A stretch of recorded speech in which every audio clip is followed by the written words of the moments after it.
For the Troy City Council Public Utilities meeting.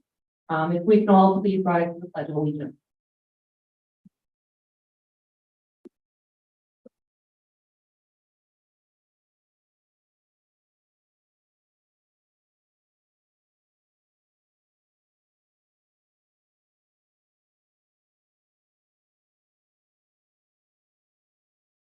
Okay, I'm going to do a roll call. So Councilmember Figueroa is absent.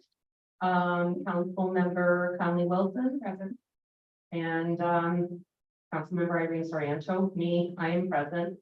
Also with us is Councilmember Steele, Councilmember Men, Council President Ex officio Mantello, and Councilmember Gully. So the presentation of the agenda is to review the review of the Department of Public Utilities organizational structure and the update on the lead service pipe replacement program.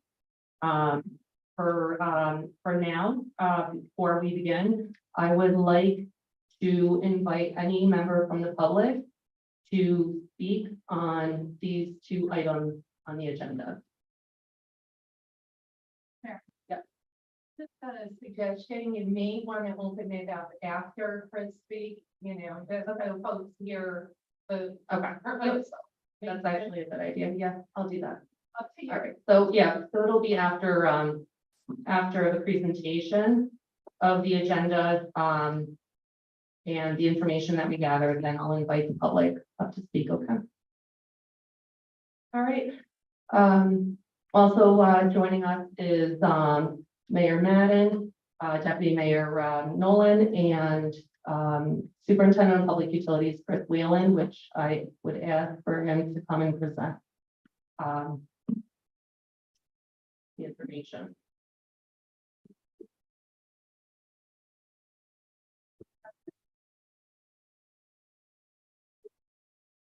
Ready.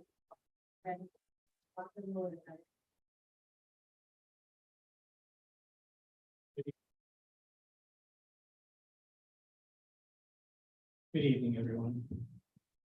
So if it's okay, I would like to just give an overview, an overview of the discussion we've had and how we got to what we are. The Department of Public Utilities is showing the strains of increasing regulatory oversight, aging infrastructure, demands on our systems arising from increasing development, a lot of it from outside of the city of Troy, and a staffing structure that is insufficient to meet these growing demands. The department is half the size it once was. And while for a number of reasons I would not advocate that we return to that staffing, it cannot be denied that we are approaching or maybe we'll be unable to keep all the balls in the air. Arguably, a number of departments in the city are likewise under-resourced from a staffing point of view, but DPU has responsibility for 140,000 customers in 3 counties who depend upon us for reliable, potable water for which there is no plan B. If for any reason water was unable to flow out of our treatment plant and through our distribution system, day-to-day life as we know it would not go on throughout the region. Public Utilities Department does not stop at the city line. When they signed on with us decades ago, we made implicit commitment to these communities that we would make the necessary investments in the infrastructure and staffing to ensure reliable, potable water into the future. We need to honor that. Today, as you are aware, the EPA and DEC have stepped up testing and regulatory compliance, particularly as it relates to lead in the water. New testing, new reporting, and new communications are just the tip of the iceberg. The lead service line replacement program will span years and cost tens of millions of dollars. Grants need to be written and managed. In addition to overseeing the physical replacement, testing and reporting protocols come into play with each line replaced. Hurdles remain with the use of public funds. We are embarking on phase 2 of the water line replacement. in the Pompanic. We are embarking on a new water treatment method to reduce the corrosivity of our water to eliminate or significantly reduce the leaching of lead into our water. This will require more grant writing and significant oversight of structural changes to our water plant. Increasing development in communities that purchase our water are maxing out our pumps and storage tanks. We need to plan to meet these growing demands. The age of our water plant will drive significant investment in repair and or replacement of concrete in the very near future. The consent order with DEC relative to the CSO project will expire at the beginning of 2025. Undoubtedly, there will be a second phase. Planning and negotiations need to begin soon. Plans need to be developed for the storms that are becoming more commonplace that drive sewer backups into our businesses and residents. They're only going to get worse. We're hoping that one doesn't occur tonight. New York State is increasingly concerned about dam safety. New rules, new regulations, and inspection protocols are implemented. We are responsible for 13 dams in the city, 3 of which are considered high hazard. Insurers alike are becoming increasingly wary of municipal dams to the point that a number of companies are unwilling to write any longer for us. We need to work on a plan to decommission as many of these legacy dams as possible. 10 years ago, PFOAs and related chemicals were on no one's radars.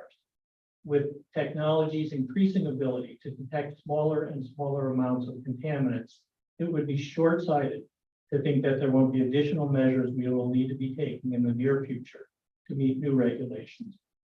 None of these items were on anybody's list 10 years ago, and this is not a comprehensive list. These are the bigger items. The point is, the task of providing potable water to our homes, businesses, and institutions, and removing waste from them has grown increasingly more complicated over the past several years. We need to meet the challenge, and we need to start that now. I do not want to leave this unaddressed for my successor. In a number of conversations with Chris, we are in agreement that the best structure to spread these responsibilities is actually the one that's laid out in the charter. There will continue to be a superintendent of public utilities, and we will reinstate the following 3 positions: a supervisor of water plant, supervisor of water, and a supervisor of sewers. The superintendent will be an appointed position, and the 3 supervisors will be represented by UPSU. We have rewritten job description to meet our needs today and going forward. They have been approved by the Civil Service Commission. As to the salaries for these positions, we have looked at surrounding communities to come up with ranges that will be competitive and actually attract the skills and experience that we need. If we are not competitive enough to attract appropriate candidates, then we will be no better off than we are today. What we had worked for a while, but it has become clear that the present structure cannot stand up to today's demands, much less tomorrow's. It is essential that we move this way. We're happy to take the questions. Anyone have any questions?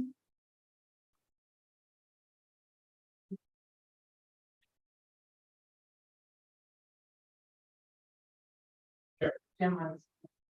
Councilmember Gully. Just have a couple questions. Chris, how many positions are in the water department right now that are not? That are not filled, we are probably at, let's say, 15 that are probably not filled. I'm ballparking that. I know I have a couple PAs, 13 that are not filled. There are a couple PAs in for the dispatcher.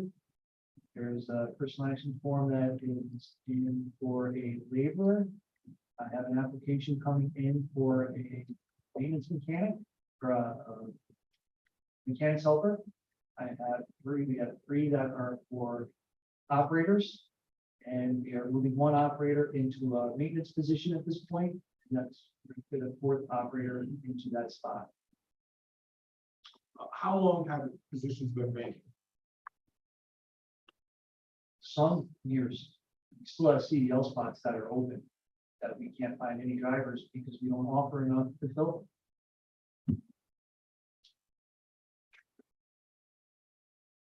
Operator positions are recent. The dispatcher position was this year. The maintenance positions at the water plant have been this year, and we can't find anybody qualified to fill them for the salary we have. I did interview one gentleman. He actually fixed our furnace on the interview. He had over 15 years experience in HVAC, and I lost him over $5,000 because I couldn't go any higher on the CSEA salary scale.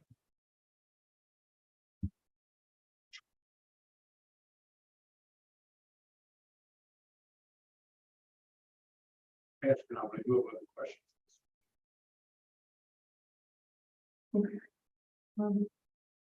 So I have some questions here. You're saying that those vacant positions are left vacant because there's not enough money to fill them. Okay. Have you ever even attempted to notify the union on that? To see if we could potentially get those increased? If they would be willing to increase those? There's money for the positions as they sit at their current grade and step within the union contract. I've been told by council that that is what I can offer, and that is it. I can, according to the CSEA contract, I can, whatever the grade is, which is set by civil service, then the step is you have step 0, step 1. That is where we can offer. I can't go above a step 1 at the initial offer. So we have veterans and we have many people out there. The world has changed. People don't stay at a job. They don't come here out of high school and stay for 35 years and then retire. They jump every 5 years. They look for more money. They look for a better opportunity. They look for something different. When you get somebody with 15 years experience, I can't then start them off at year 1. We are not competitive. Therefore, we are not getting trained people in to positions that need to be trained. So I'm just a little taken back. Why now? And why didn't this come about a year ago or two? Like, why right now? And then all of a sudden, we're hearing that you're gonna be resigning. So, I think that a number of these things that I tried to state have been growing. And Chris, to his credit, has been trying to juggle all of them admirably. But I could see the toll it's taking on him, and I tried to respond to that. But these have been growing during the past, well, some of them very recently, some of them over the past 5, 6, 7, 10 years. now, Chris, you are currently in the union as an up-to-you union president. And you stated to me before that the union has agreed to take that position out of the union. Well, since you're the union president, then who in that union then agreed to that? Rob, so the way UPSU is set up, I'm not really a president. I'm more of just the unit representative within the city of Troy. The headquarters of UPSU is the one that represents us. So anything that we do, I go to Rob Lambrow with UPSU, and then he takes it from there. If there's concerns, questions, issues, the UPSU represent, they come to me. Members come to me, I go to him, and then we work through whatever the problem may be. Okay, and do you have that in writing that they are allowing that position to be designated out of the union? Yes, he signed up. He did sign off on Yes. it. Is there any way I can get a copy of that? Yes, I brought that to the mayor's office. It's with Rick right now. Okay. Also, so usually what happens with civil service is that before it goes to civil service, the salaries would need to be approved by the legislative body to make sure that there's funding for those positions. They reclassify these positions. Now, currently, those positions that were reclassified, were they filled? Are they filled? The only one that is filled is superintendent of public utilities, which is myself. Mhm. Andrew Golden, who's currently the maintenance manager. Okay, and the qualifications on those. The current, what it was before, and then what it was after civil service, reclassified those positions. Are those qualifications lower or higher? They are the same, if not a little higher. And being that we're having trouble with recruitment, why are they higher? Is it mandated by the state? Why are they higher? And is there anyone qualified? And we'll separate the money part. Is there anyone internally even qualified for those new reclassified positions now?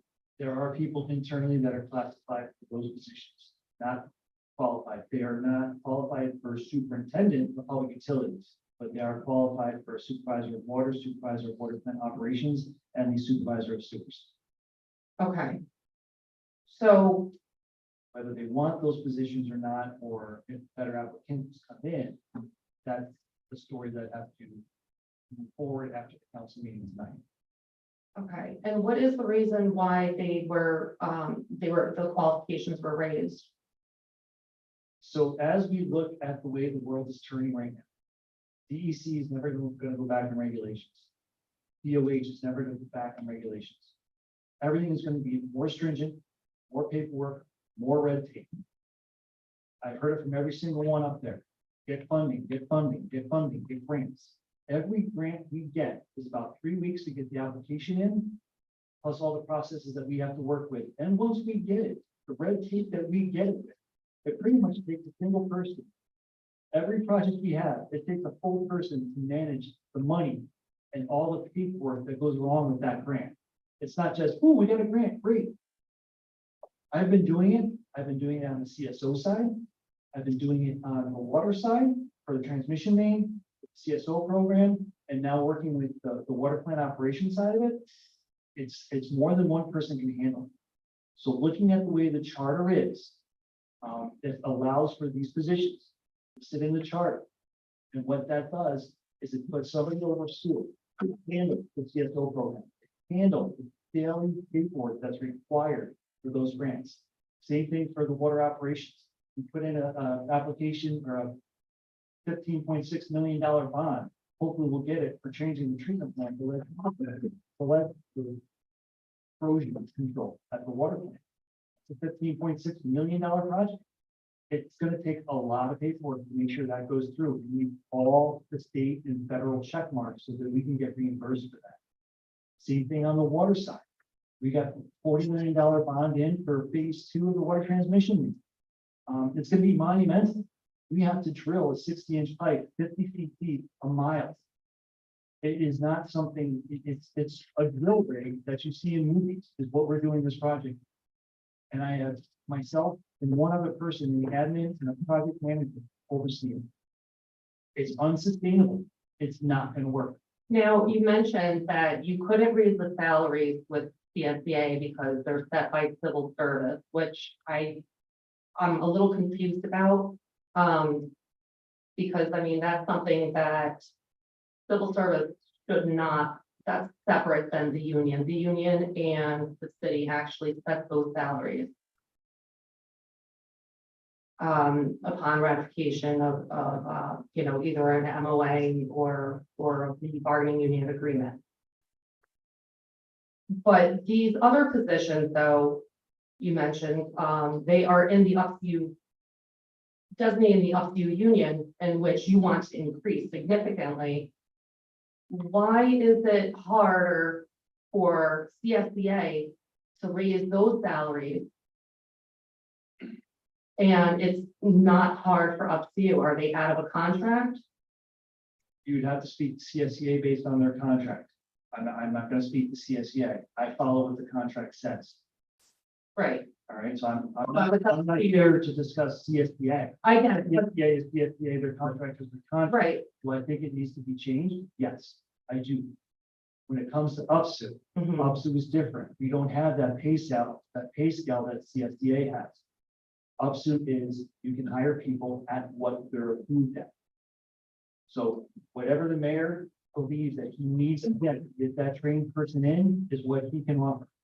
It has to be approved, but that's what he can offer. Okay. That's why within that budget line that's been presented, there's salary scales. That's based on whatever experience people come with. They come with a master's degree, they come with a PhD in biology, you're gonna offer them more than somebody that just has an associate's. It gives that variability to get trained people in here to make sure that the department is sustainable for the future. Sure. Council President? Yep.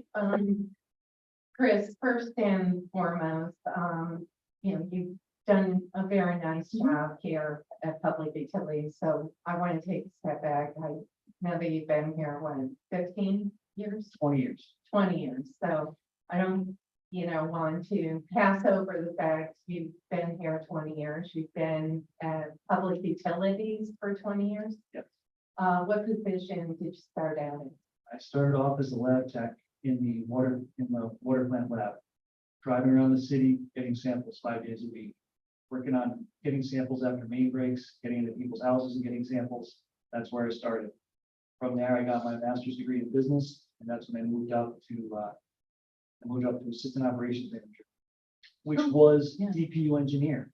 Well, that's what I wanted to talk about. When you were there, what was the structure? Only because, when I was in my teens, okay, I'll tell the truth, in my 20s, I was on the council, for a district. And at that time, I want to say, there was Dick Casey, I believe, Tom Early, they were kind of phasing out. I came on board when they were leaving. Who was there when you were there? What was the structure? Neil Walk Blunt, us through. when I first started there as the lab technician, Neil Bonesteel was the chief water plant operator. Okay, That is what he was all through. give us an org chart. So So, Neil. Neil was the top. Okay. They went through Fairgrounds. He was there under Dick Casey. Dick Casey left. Neil did not want the commissioner position. He did not want to be appointed. He wanted job security. So he kept his position, but assumed the roles of commissioner. He was the point person for the department. Under him, there was a public utilities engineer, which is primarily over the water plant. There was also Bob Canfield, who took on daily billing operations, and he reviewed all plans for the water department. There was also Jim Rivers was still there at the time, Oh, yeah. taking care of the shop area. Okay, so. Org chart, so you have Neil. Yep. Actually, you have Dick, then Neil, and then 3 Yes, departments under that? Yep. What were the department names? I'm one trying to was visualize. DPU engineer, which is primarily over the water plant. Then you had Jimmy Rivers, which was over the shop. He was over the water and sewer. And then you have Bob Canfield that kind of did, he was there as a department head of kind of over the office staff, but reviewed all the plans. He wrote the rules and regulations. He was more of an administrator.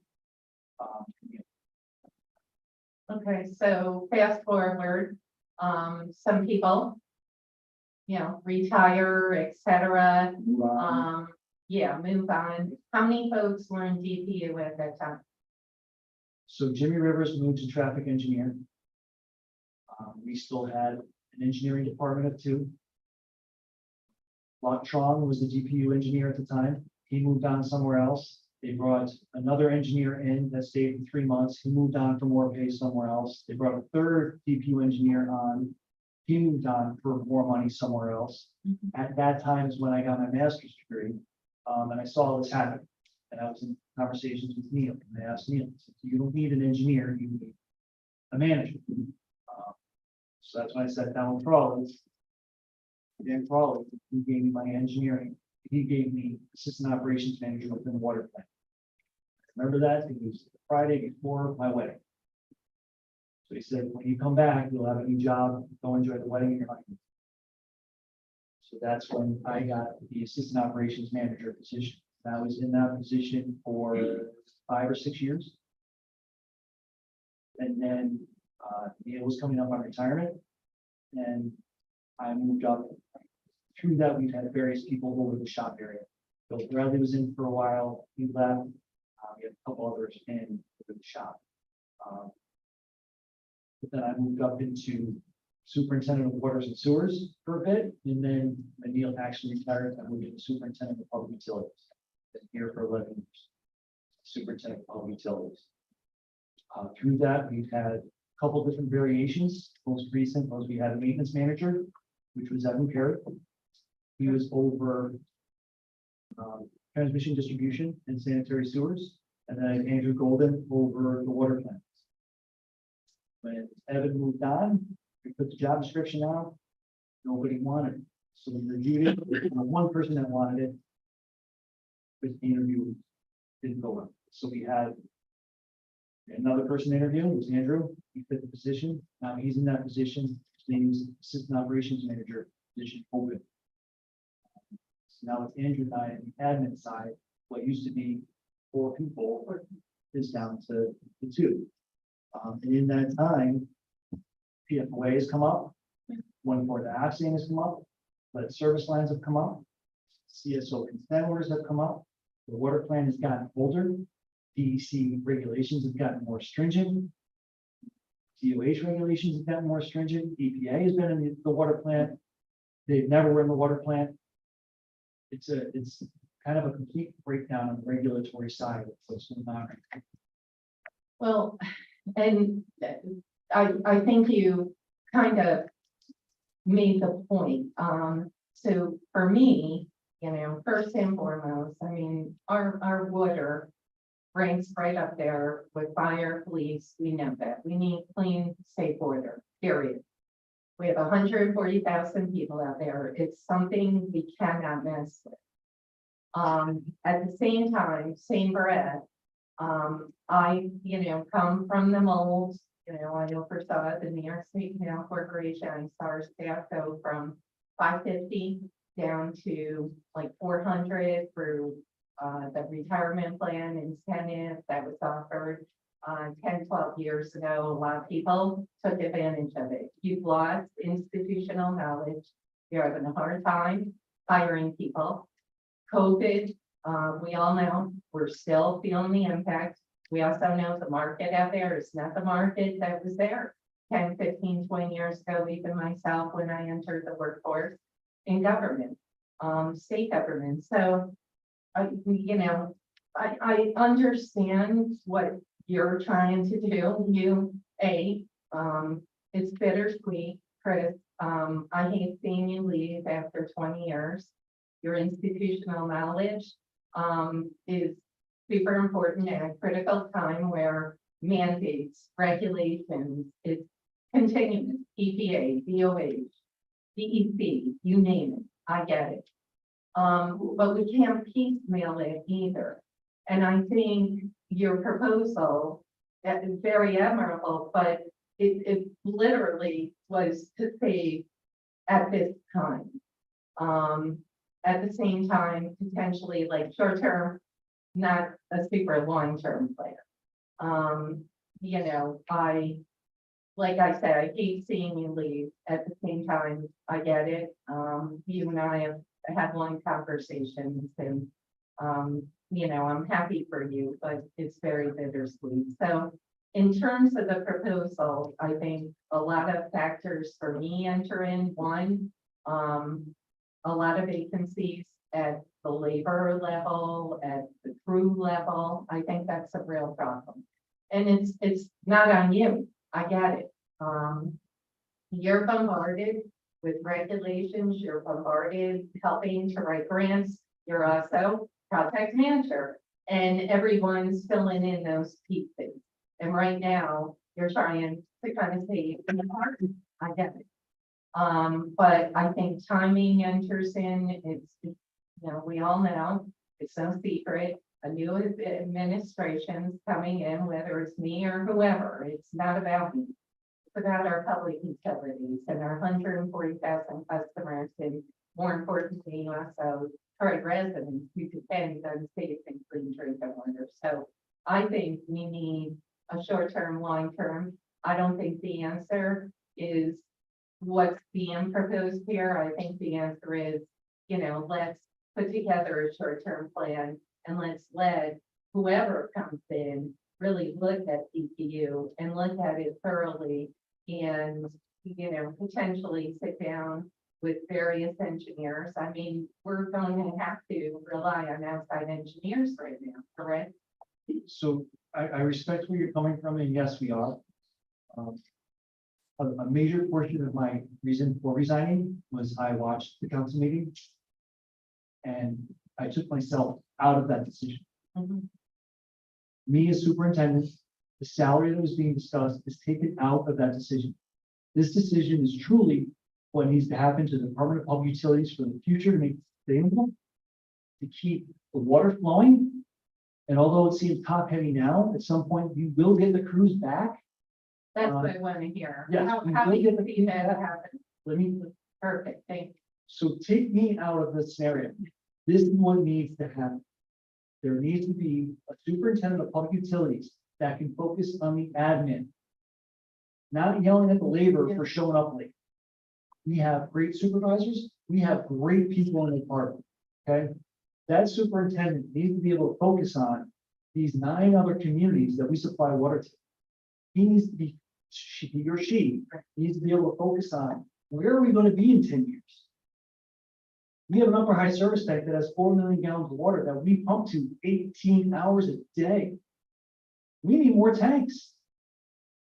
Where are we going to get that? Where are we going to put that? Where are we going to find that $15 million for that?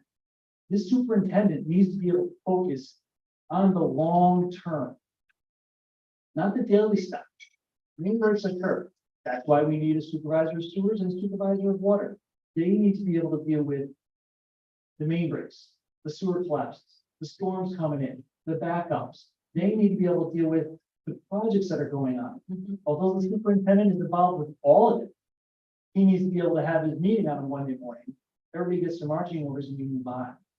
He can't be boots in the field turning a valve at 2 a.m. because nobody else wants to come in or we don't have the crews to do it. In my position, I am not able to focus on that long ball right. I can't function as a superintendent. I can't function as an administrator. I can't function trying to fix the union contract. I can't function accordingly to keep the department going for the long term. This is what I want to hear. Keep it going. It does not work. You need to have a management. The way the world is, you need to have a management that can focus on the key areas that need to be focused on. All right, we have a snowstorm, public utilities is out of the scenario for 3 days. We're gone, we're done, because all we're focused on is plowing. If something breaks, it's an emergency, I it's a never- reactive. May I ask, when did that come into place? I still do not understand that. We have trucks, let's put a plow on. And I get it, I get it.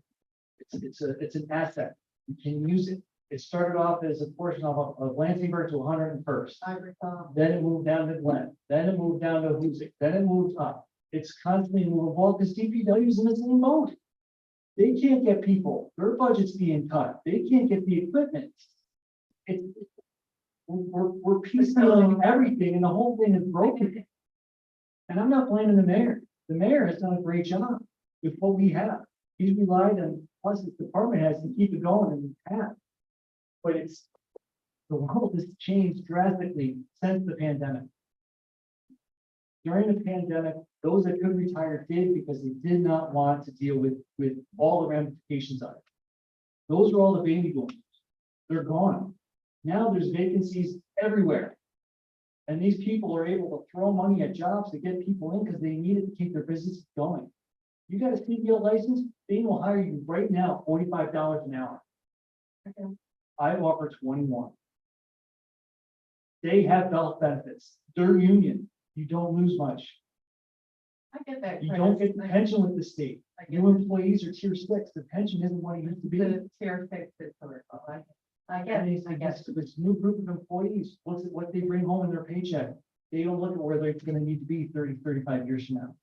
I We get have a core group of guys and girls and guys at the plant that look at that. They see that. They understand that. The best ones are the ones that have been kicked around the private side a little bit and have never been able to move up. They come to us, we give them a pension, they have health care, they're happy. Those are the ones that are dedicated. Those are the ones we need. We can't find new ones because we can't offer the money. Okay, so let's talk about that. Other municipalities are seeing struggles also, I know. We have Irene, council member Sorrento, where's another half Rensselaer, I hear it pretty much every week, the challenge is hiring. I saw firsthand when I was in the ledge. Jobs that we used to have for 35, 40 entry level, they're asking 45, 50. And no extra hours, no overtime, just straight, 9 to 5, 8:30 to 4:30. Saying all that, yes, the world has changed, but other municipalities, are conquering with creativeness, et cetera. It's not always about money, though. I disagree. It's not always about money. It's also culture. It's also morale. It's also coordination, creativity. I know that. I've seen it firsthand when I oversaw $125 million budget, 450, 500 employees. I get that. But at the same time, I know what you're trying to do. And I applaud that. At the same time, we need to ensure that our water is safe. So stating all of that, you're saying, okay, hire 2 people, one will take care of administration, one will take care of chemicals, and a third maybe will be the crew, overseeing the collapses, et cetera. Is that kind of the, When I look at what I hear with other systems, yeah, they're collapsing. I've had 2 water systems come to me and ask for us to take them over because they can't find them. It's not just Troy, Yeah. it's everywhere. And they're relying on Troy as the big brother to come in and try to save them, and we don't have the facilities to do that. We don't have the ability to do that. So I take on another system, I take on another 100 main breaks a year. is They have 2 people that I'm gonna take. It doesn't supplement my crew to do that. I get that. Are the water authorities, because I am seeing more water authorities where it's more of regional, Mohawk Valley Water Authority. Where you're going, I won't say a water authority. Other regions are looking in that direction more, kind of multi-municipal authority. Is that something the city of Troy down the road? Is that something potentially it should be like that in terms of long-term picture? Yes. There is already the Rensselaer County Water Authority that's set up. They own like 2 pipes. So it is the way to look. But with the authority, there's a whole different management structure. You have to look at the management structure. It's just like private industry. How does private industry work? The decisions are made quick. They don't have to wait a month to go through a council meeting. They make the decision, it's done, you move on. By the time I'm able to get a decision, it's nothing I knew, it's just the way things are set up. It's finance meeting, 2 weeks later, you have a council meeting, by then I just lost my person. They went somewhere else, private industry, because private industry said, I want you to start Monday, I want to pay you 3 times whatever the city's gonna pay you, and I'll give you a car. This is not because you have to wait for a finance. No, just in general, they're able to make decisions much quicker. They're able to make salary adjustments much quicker without approvals. They have a person at the head of the company that says, I want that person, whatever it takes. And they're able to bicker back and forth again to salary that they say, I'm in. You don't have that ability. Chris, what's county under right now? Do they have their own, water? County has a water department with its own superintendent, its own assistant superintendent, its own engineer, and they have a sewer department with its own superintendent, own assistant superintendent, and its own engineer. How many customers? 84,000. Okay, okay. You've looked at other municipalities, Utica comparable to us, but they're under the Mohawk Valley Water Authority. Who else would be compared to us? Binghamton, what are they under? Mayor has some numbers here that So we looked at Albany, we looked at Schenectady, and we looked at Colony, because they're in our market. Colony has, it looks like 8 positions, for the 4 that handle the responsibility for the 4 that we're proposing. They service 84,000 customers, we service 140. Schenectady pays their board commissioner 143,000. Albany has gobs of people, that 1, 2, 3, 6. I'm sorry, not gobs. They have 8 people who carry the responsibility of the 4 that we're proposing at a salary cost of close to $700,000. So we're still, I think we're in the ballpark. We're not, certainly not the highest, we're near the highest with these proposals. But both Chris and I feel that we're competitive.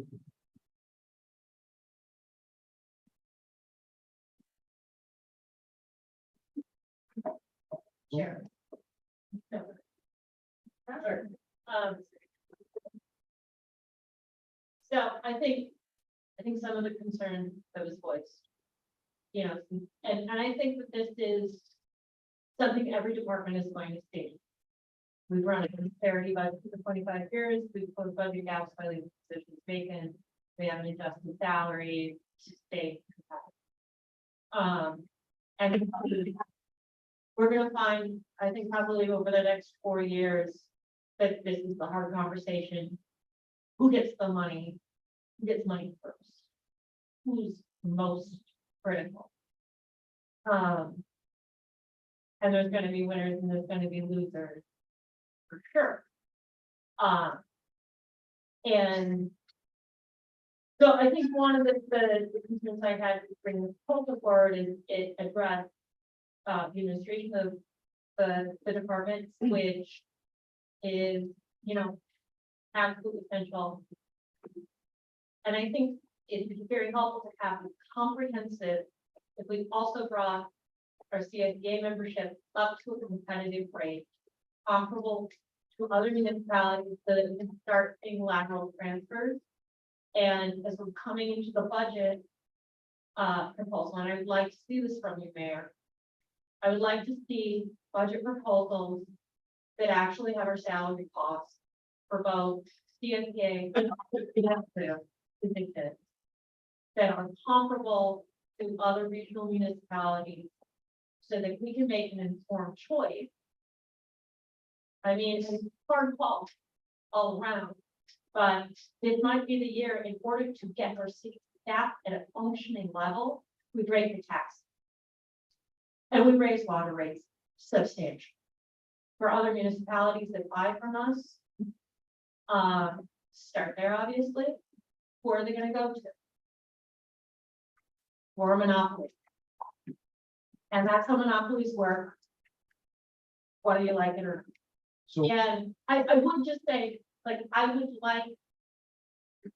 like to see a proposal developed in cooperation with CSEA to not only look at restructuring the administrative part of the department, but also the boots on the ground part of the department.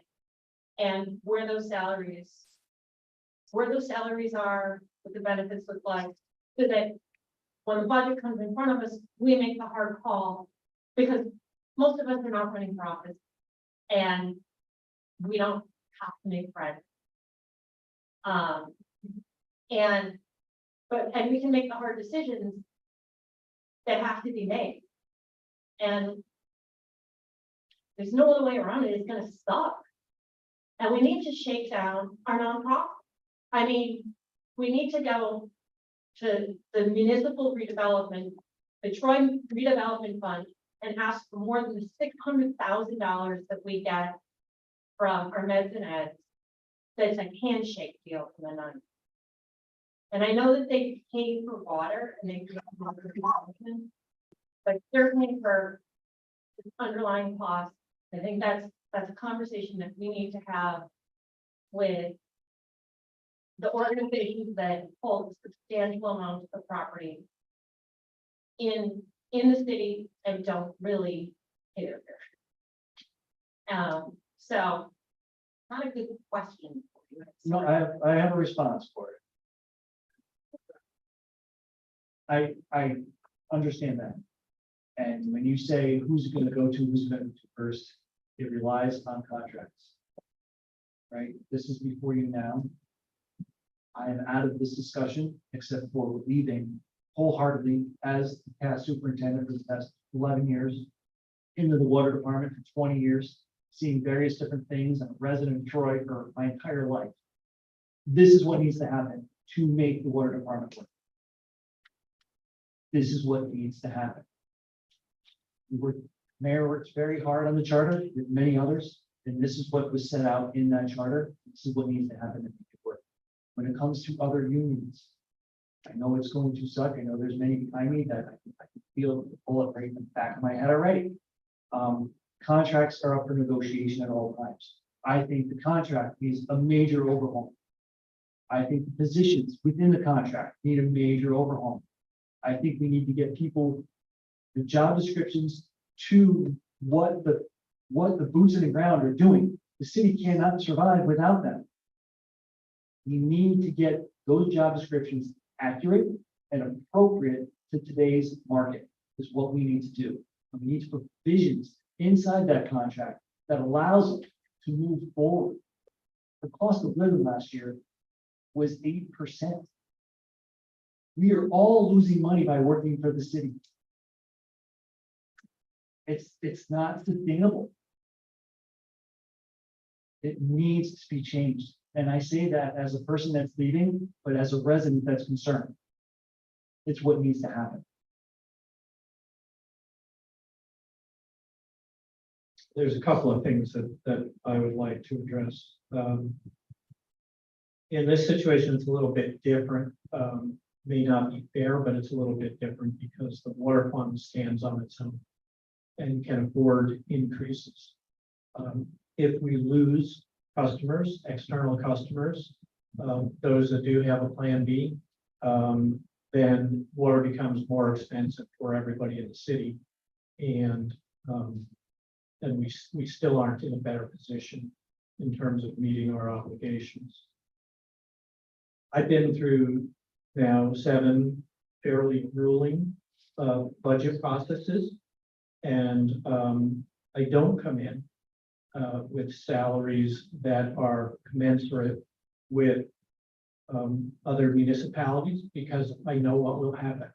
I have been through that. If you all want to raise your hand now and tell me that you will agree to pierce the tax cap, we will do the work to come up with the numbers.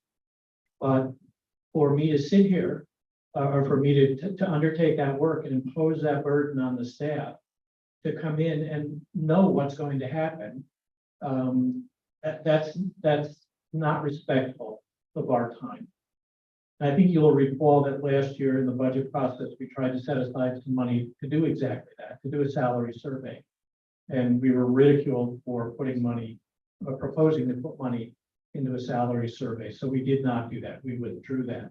So, you know, be honest with us. Raise your hand if you're willing to pierce the tax cap to bring our staff salaries up to where they need to be. Mayor, with all due But I respect, do need it. I'm speaking, but I do need to, George. And I'm also the chair for this meeting, and with all due respect, I don't think that is appropriate in this meeting. Because that could potentially bind the city. Thank you. No, it does by the city, but I was asked a question by a council member. That's what it's gonna take. Sure. Councilmember Gold. Mr. Mayor, no offense, I've never made a decision like that without the information in front of me, and I don't plan on doing it now. If you put the proper numbers together, we look at it and it makes sense, that'd be great. But give you a commitment now without any type of background or any type of logic information to make that decision is really harmful to us to even say we would. I just can't see that. I mean, I know it's a lot of work, but in reality, we need to see that work to see if it works for the city and the taxpayers. We represent the people that pay the bills of the city. And I apologize if I haven't had all the case, now you heard me, but I think you did. We have 48% of the people, property owners in the city paying 100% of the tax, or at least close to that number. And that's a defining thing for us, as we represent them. As far as our workforces, I think they're all underpaid. But we just came out of the MAC. We don't know what we're gonna have at the end of the road, and it's not what everybody thinks. There's no big pile of money left over after the MAC. That money was spent before we got to the end of the road.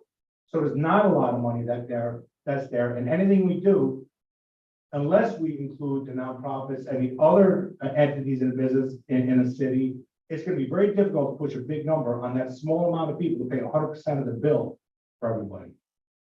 Chris, you know, I have a world of respect, you know that. And I can appreciate everything going on, but I think, and I think we had this conversation. And I told you one time that, you know, before I could consider raises for management, the boots on the street had to be there and we had to be sufficient in providing services to the people of the city. Had nothing to do with any disrespect to your professionalism, had nothing to do with saying that you don't deserve a raise, because you certainly do. Every department, every manager deserves a raise, but you know what? Every worker deserves those raises too, because they're out there in the public every day serving 51,000 plus people. So this has nothing to do with your excellence in your position. It has to do with dollars and cents. And the reality is, I told you this before, we need to work on ramping up our workforce. And like you said, you have 13 open positions, you can't get them because not enough money. Have you talked to CSDA about raising those? Has anybody said no to you? Or have you talked to anybody about raising these salaries and what you can do and can't do with CSDA or the other, that's the only one in your workers, right? Have you talked to them and said, hey, can I do this? Because I need to get people in my department. I have 100% faith that CSEA, if I said I need to hire outside of that step 0 and step 1, and get people, I'll say 90% faith, that they would say, okay. But I don't have, this is me as a department head, I don't have that ability. Who does? It would be the mayor, it would be the corporation council, it wouldn't be me.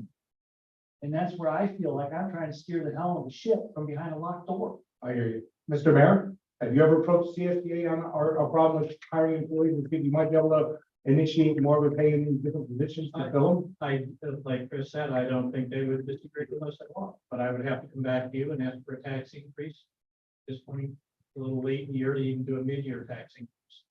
But I know I know where that request would fall. Well, you know, if something makes sense, it doesn't necessarily fall to the wayside. It's just got to be presented where it makes sense for the taxpayers of Troy and for us to do that to help the city. Because in manning up our workforce, we're helping the residents in the city. We're giving them what they want. But when we just sit here and talk about what I can and can't do, and maybe we can't do this, we can't do that, we're not getting anywhere but having a conversation. It takes steps for people to reach out to CSCA and say, we need to do this. If you say that's possible, then you should look at those 13 empty positions, because I don't know how many, 5 or 6 guys over that, how many guys you got in there? It's not many, is it? I mean, but the 13 out, but how many are coming in? About 6. So you got 6 coming in, you got 13 out. Chris, I mean, no offenses, but before I can consider a raise for management right now, to equal them out, we need to put boots on the street. We need to fill those positions to make the water department run a little smoother, because no matter how much money you give the manager and the superintendent and the whatever you call them, whatever it is. I'm just saying that unless you get workers in there, the manager's still gonna have to go out and fix that hole 2 in the morning. He's still gonna have to go out and fix those repairs.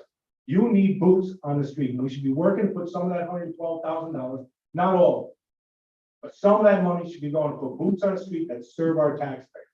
And I'm just saying that because, What I'm hearing, is I I don't serve the think- taxpayer. huh? What I'm hearing is I don't serve the taxpayer. No, that's a perception. That's That's my. listen. I like to speak, please. I have the floor. That's a perception you're trying to create as a defense. It's not that. I respect your work. I'm just saying that some of that, maybe some of it, maybe half of it should have been put into payroll for people on the street, and maybe you guys take a little bit of a bite now, and then we move up a little bit next year and the year. The first thing we do is fill the open positions, because that's where the service comes in. I'm sorry, listen, I dearly respect you when you do. And I think you're a good leader, when it comes to the grants, and the paperwork and all that. You have 13 open positions in a department that's critical to the city. And those positions should be filled. If you have to, Tom Brady sacrificed a year to get players on his team to have a championship team. Sometimes sacrifices have to be made to put together a championship team. And maybe this is the time we're gonna take some of that money and put it into our workforce. at every level, in every department, because we're weak out there in the streets, and the people deserve better because 48% are paying 100% of the bill. And that doesn't seem like we're somewhere close to that, because I don't want to say that exactly, because someone will hold me to the number, but I just think that the people who put the shovel in the ground are very important to this city, and we need to fix that situation first. Councilmember Goley, or? I'm done. Okay. Councilmember Steele, thank you. I don't think any one of us disagrees with you, Jen, that we certainly want to see those positions filled. But I think part of the problem, and if I understand this proposal, is that management cannot do the grants and hire. I mean, you can't be, one person cannot be spread so thin. And I think we're seeing the results of that, that the positions are not being filled because they are not only do we have a salary issue, but we have a time issue that involves recruitment. And so I think this is a good first step. I don't think it's the end of the road by any means, but it follows the charter. It's a good first step toward restructuring. And then during budget, we can focus on the salary issues, which are critical. There's no doubt about it, that our workforce needs to become competitive. And that will indeed, of course, require some courage on all of our parts. Especially for those of us who are running for office and are willing to take some tough positions, because it's critical. If we want our services delivered, we need to have the manpower to do it. And I think we also need the leadership, the structure. And so that's why I personally see this as a good first step. I want to thank Chris and the mayor. And Chris, I want to echo the words that have been said already about appreciation for what you've done and wishing you the very best. Council President, I just wanted for anyone out there, Councilmember Gully and I were here when a city council, an outgoing majority city council put the garbage fee in. And it was something that we felt very, very passionate about. It was a lame duck council, and that's not criticizing any of the folks, that's kind of the word they call for it. But these folks were on their way out. So when you say, I won't have any enemies, etc., there's also that side where we saw a temporary garbage fee, which now we've seen go up and up and up every year. So I feel very, very strongly that this city council look at short-term, look at long-term, not make any rash decisions that's going to have a 5-year impact on folks, like that garbage fee that cannot be controlled. And there are two different scenarios, but at the same time, when the mayor threw out, raise your hand for a tax increase and I'll do it.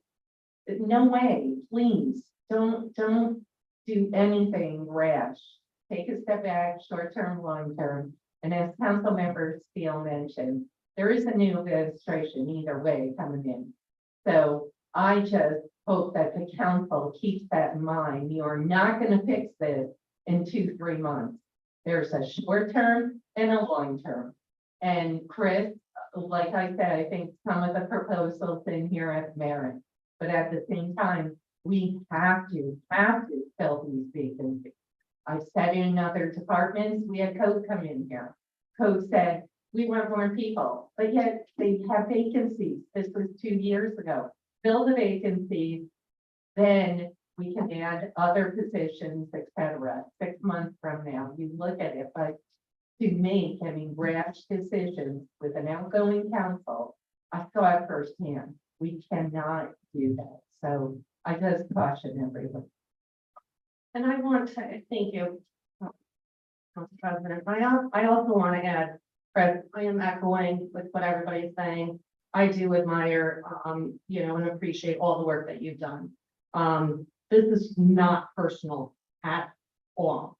I like you as a person, individually. It's just what I'm seeing right now with these 13 vacant positions, if we end up increasing the salaries of these management positions, it's going to drop the employee morale, and these 13 positions could potentially go to 20 or 30 because they maybe, and I won't speak, I'm thinking, I mean, if it was me, I would feel like I wouldn't be I wasn't appreciated as an employee. But I do want to say, I do appreciate everything that, you know, that you've done. This is not personal at all. But I mean, we really need to focus, you know, on filling these positions. My opinion. Sure. Councilmember Mann. I think what you brought to us is half of the comprehensive package we need to get a realistic handle on where the water department budget needs to be. You've done what is within your power, which is the administrative salary. And you brought what you think is realistic and competitive. And that is that represents a lot of work. And I want to say thank you for doing that. So, and I think that it serves as a roadmap going forward for us as basically we are the largest water company in the capital. We are the leading water company, and we set the rates and we set the rules. And this is not like the garbage fee, Mr. Mayor, where we have competition in the private sector. There's limited competition for the product that we're selling. And if other municipalities want to go to other providers, that's certainly a risk, but that comes with an associated cost. For me to get rid of municipal garbage, I have one phone call and a contract. It's not easy for other municipalities. It's not the same kind of industry. So that being said, what I would like to see from you, Mr. Mayor, is a sit down with the SBA and a reevaluation of the positions under civil service, and a realistic competitive salary with other municipalities for that piece of the puzzle that we're talking, the boots on the ground, the SBA piece, because Mr. Wayland has done his job and brought us the information, and you have to make your own personal decisions, and I'm very sad to lose you. And I share your concern as a resident of Troy who will not be working for the city next year, because I don't want to die of dysentery. Because I know what that's like. I know what happens when privatized water, in the city of London, impacts. It's not a nice. Sure. But I do want to say, just before you, no, that's okay. So, Mr. Mayor, what I would like to see from you before we begin budget negotiations is a conversation and a written document that summarizes some kind of memorandum of understanding with CSBA to look at restructuring these other positions and what are salaries that are going to be competitive, so that we could actually start to see some lateral transfers from other municipalities or attracting from the private sector. And yes, that might require for our CDL positions to be more commensurate with the private sector. And what the water rates would have to change to cover those costs. Whether those are water rates paid by people within the city of Troy or other municipalities that we have contracts. Because that is the piece that is missing from this conversation. You've done your job within your power, Chris. Now, we need you to do this other. And then we will have a complete understanding as we go into the budget. And we will be able to make informed and perhaps very difficult choices. Sure. Council President, real quick, I know the meeting's wrapping up. Chris, moving forward, and first and foremost, I don't think anyone proposed privatization. That is nothing anyone will, at least, I can't speak for everyone, but I will not entertain. Chris, moving forward, you're on part-time. How long will that last? You hold many of the licenses, et cetera. Will they be handed off? What's your game plan? Obviously, you're transitioning to a new position. This is very important for the 140,000 customers, the city of Troy residents. What's the game plan moving forward? When do you transition out? And secondly, has there been any thought bringing in a part-time engineer for the time being? While Chris is not here, what's the game plan moving forward? I think that's very critical. We have a number of projects, the lead pipe replacement program, which I would ask council members Sorrento to have a subsequent meeting, so we can get an update on that and all the other projects. Thank you. There's a lot going on that I have been to respond to. So when I look at the budget, I look at public utilities. I look at $1.5 million to $2.5 million going back into the general fund for the MAC debt. All right, with that, public utilities will be fine. Without that, public utilities has to look at the rates. It's been that way for 30 years. Okay. When it comes to the 48% of the tax base pays the taxes, when it comes to the water rate, 100% of people pay the water rate. The water department needs to be looked at differently. As the mayor said, when we get to the city line, we don't stop. Okay? We have to look outside that city line. Now, when we're looking at that, I fully understand, respect, and want the boots in the ground to get the day well deserved. I want to be able to fill those positions with salaries of people and trained people that fit well and can do what we need to do to get it done, and make sure the water not only goes to Troy residents, but 9 communities and 3 counties. That is public utilities. Major revenue. What we sell to the city of Troy is a small portion of what we sell wholesale everywhere else. We need to protect that. We need these positions that have been presented to protect that. We've gone into CSDA. We've gone into other departments in the city. We've gone into budgets throughout the city. My job currently, the next week and day, is to worry about public utilities. The way we look at the CSEA contract, which I have spoken to the CSEA president, we have spoken before on how things need to be restructured, kind of tossed all up in the air and redeveloped all the way through. There's 100 different ways, 1,000 different ways to do it. It does need to be revamped. Sure that the CSEA members get what they deserve. There is a time for that. That is during their negotiation. Their negotiation is up next year. So, Carmella, if you get the mayoralship, that will be under your term to do that. All right, as a resident at that point, I would expect this conversation to be hard and heavy to make sure that that can move forward. They deserve it. In order to fill those spots, we need to be able to offer what they deserve. $21 an hour for a CDL driver, when they can go down the street and get $45 an hour, not getting that CDL driver. Without that CDL driver, I'm not digging a hole. Without digging that hole, we're not fixing a water main or fixing a sewer collapse. It's just not going to happen.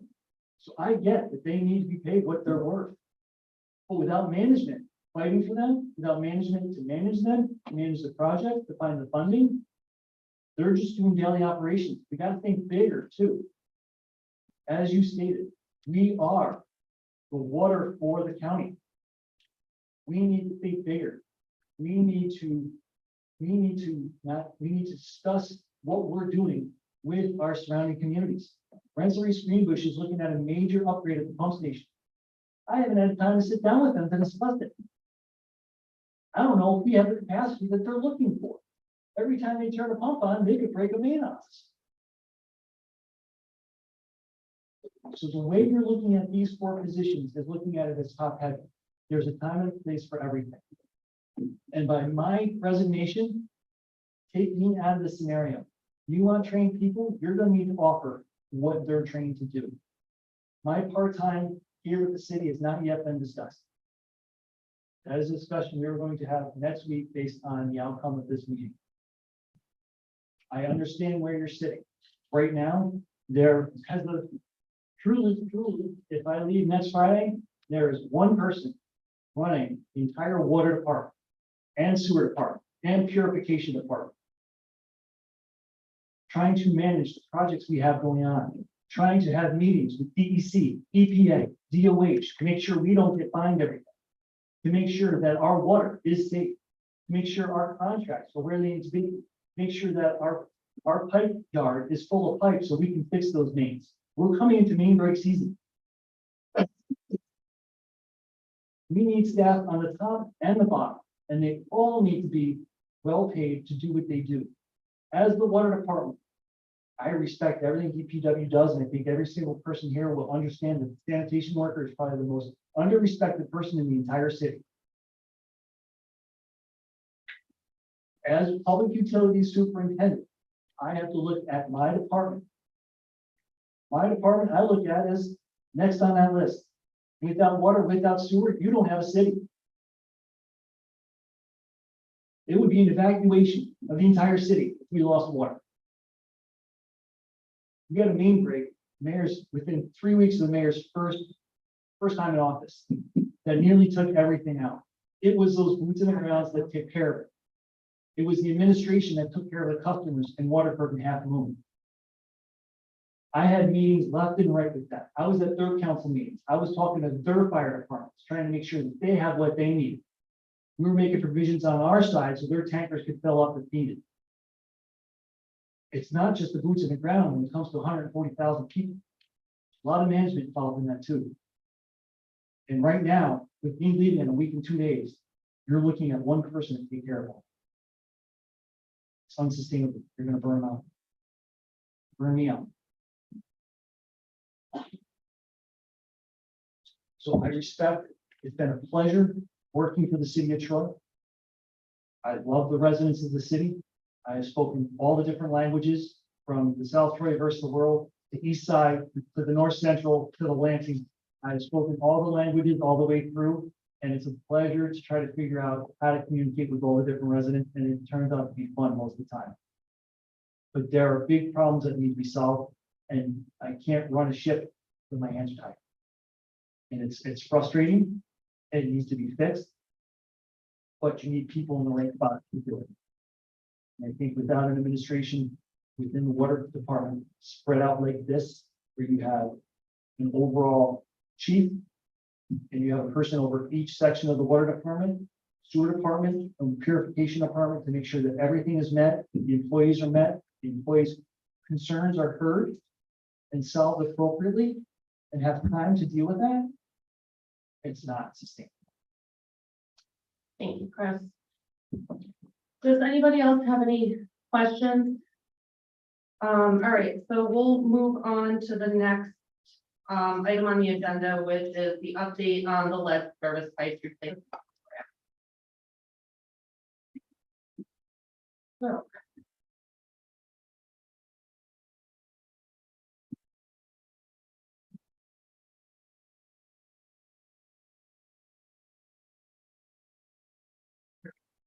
All right, okay. So can you provide us with an update? Yep, we're gonna make a quick little change. Call Henry Golden. This is the maintenance manager. We have one of the daily numbers on this. My resignation moving on, he will be the person that's the on this.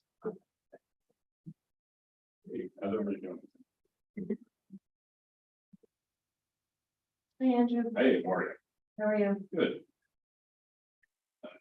So far, like, an update as far as, like our lead service line, verification process, we're about 42%. So we still have 7,000 unknown service lines in the city.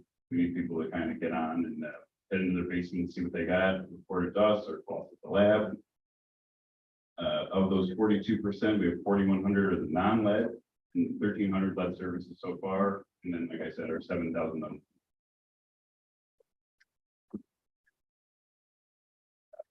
Would you be able to provide us with that information also? Yeah, absolutely. Can you email that? to Mhm. us? Thank you. All right, Sharon? Council President? I apologize. I have forgotten that you did put this on the agenda. So thank you. Thank you. Oh, the way I took it was, reoccurring meetings. I'm like, I'll do it. Oh, definitely. Yeah, he actually talked about that. Yeah, that'd be wonderful.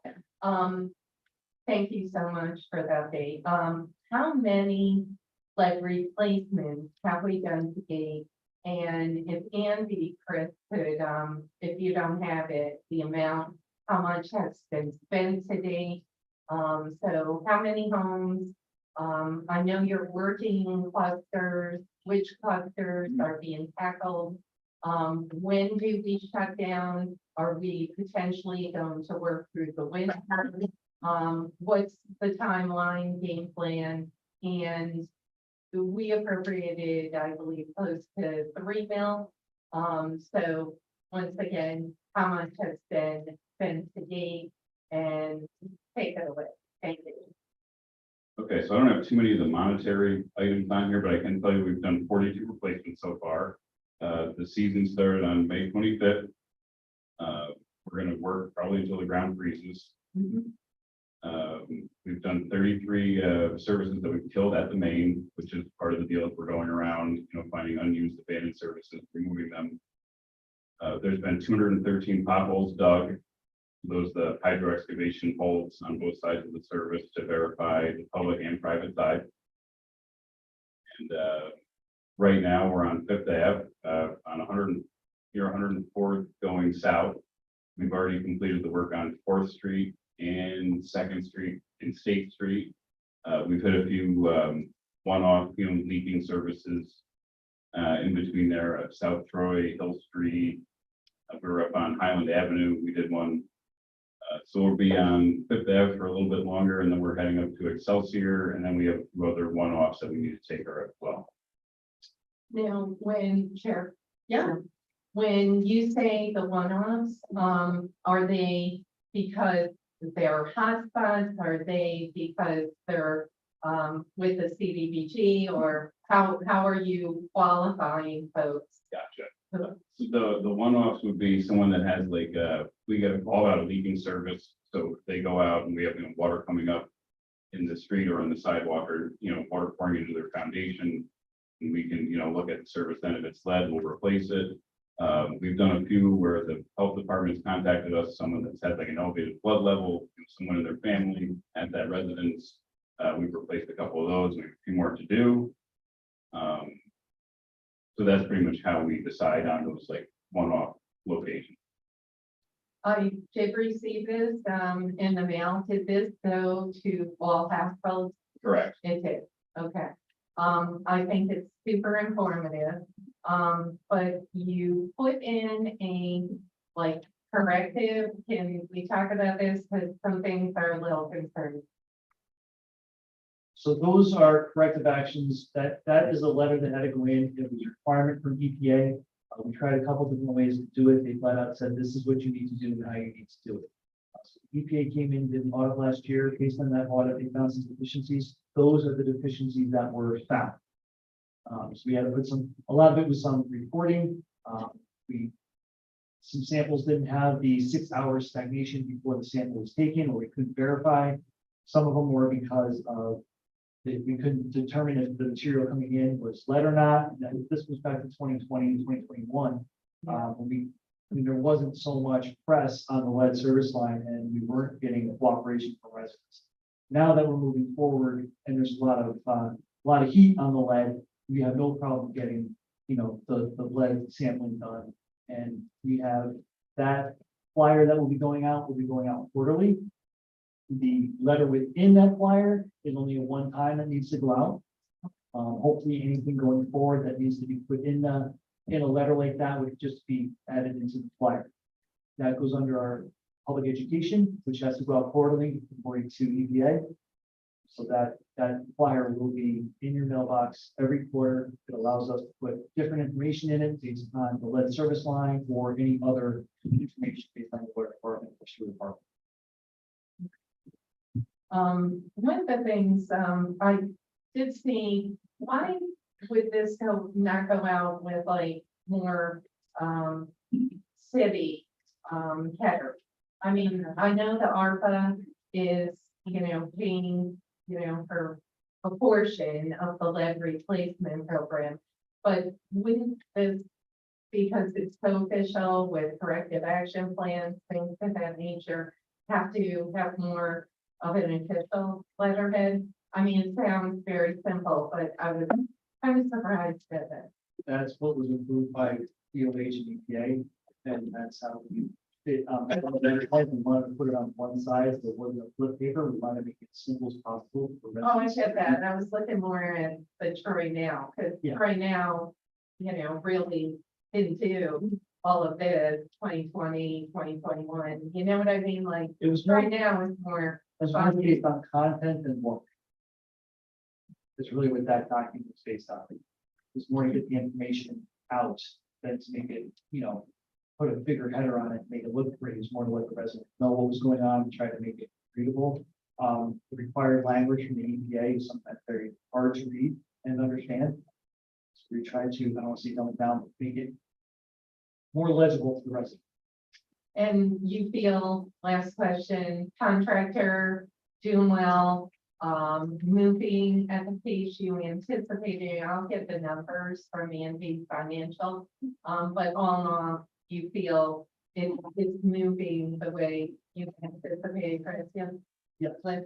Yes, the bid with the amount that the city provided was $3 million, I believe, between the ARPA, the grant fund, and what the water department fund matched. The bid was paying for this year was 1.2 million. Of that, we spent about 700,000. Thank you. I give that credit to the project manager, Dave Badgley, who's sitting in the back of the room. Yeah, thank you, Dave. Very nice job. Yeah, I agree. He really has done a very, very nice job. So we are looking based on those numbers, if we can extend that contract into next year. That was my question. There were good numbers to extend that contract in the next year, but also with the being on getting maybe a second or a third crew so that we can hit more properties to get more done now that we have more. So as Andrew mentioned, Fourth Street is done. We extended that by 2 blocks to complete it. State Street and Second Street were done in the area that we had. Fifth Avenue being done now. And then they also potholed up on Excelsior, got a couple hotspots up on I Excelsior. apologize. Councilmember Gully was asking for the numbers. Yeah, so I just gave the numbers, Chris. If you could allow 30 seconds, that's all. I was kind of a repeat of what Andrew said. When we finished on Fourth Street, we added a block or two on Fourth Street that we continued up. National Grid already had it torn up and they are going to pave it. So we kind of extended it up. So we're done on Fourth. We did State Street and Second Street that were in our area, our target area. Fifth Ave is being completed now. And there was also a couple of hotspots up on Excelsior. So we had Fane go up and do a pothole, all of them up there. And we found quite a bit of lead up on Excelsior. So throughout the end of the year, we are going to complete the replacements on Excelsior. That's mobilized to one area, let them do the entire block.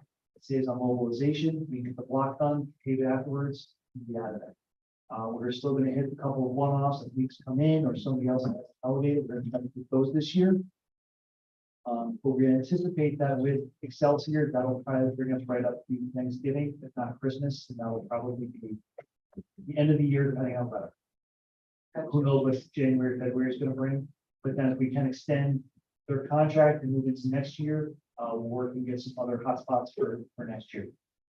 Chris, have we, sorry, I did say last question, but have we applied, for any federal dollars to date, that are available for lead replacement? Have we applied through state Yes. federal? Yes, we put an application in last week for under $13 million. 13? Very good. And it's a different grant, so we don't have to do the bonding right off. We have to go through the process first and then all the backup comes after. So that's been applied for. We have to get some clarification questions by the end of tomorrow. They've already been answered. So that we can add another 12 to 1,300 services onto our replacement program over the next 2 years. Okay, sure, thank you. Councilmember Conley Wilson. Great. Thanks, that was really helpful. In terms of the paving, I live on Fourth Street, so like I know it's torn up. Do you know when that's going to, not just Fourth Street, but you know, all the streets? You know when that's going to be happening? It's pretty rough. So the areas that we did, they had a temporary blacktop in through and patch it, so it's not the crusher run that was in there in the beginning, they learned this thing moved. So they came through and patched with blacktop. When the sidewalks are done, they'll come through and get. So the sidewalks that we are going in now, and then I believe they're gonna come through with paving, and have to ask Chip or B for the sidewalks that the paving program on. And then you mentioned you guys have done some of the health department elevated lead levels. You don't know how many you guys have done, how many need to be done. Say, about 5, I would say in total. I can get you an accurate number on that. Great, and you know, to me that I get handled like quickly because, Yeah, those are important, absolutely. yeah, they're really important. So I'm just trying to think about, where are we with the filters? We're gonna purchase the other. The filters were supposed to be here on August 10th. I've been calling weekly on those to Clorox Brita to try to get those in. I actually reached out to them this morning, left them a message, so I'm actively working on And when, was that Syracuse, right? Project.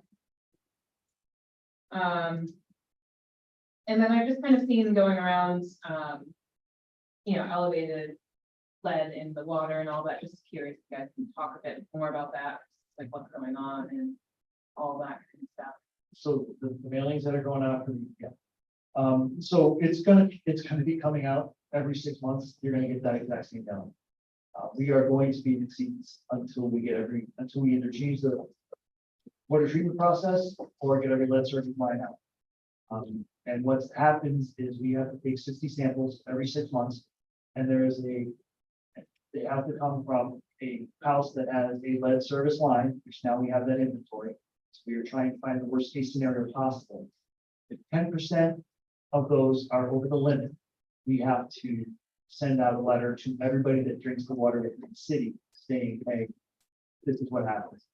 With the new regulation that we will be taking the 50-liter sample, which is the sample in the lead service line.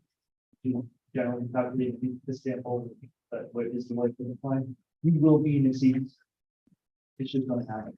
So every 6 months, we're gonna have that same discussion. That same letters going out, different dates, and the same discussion.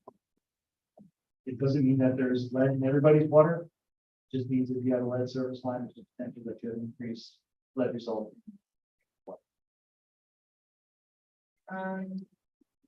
Oh, and then I'm gonna mention this again, because I always, we're gonna do public comment later.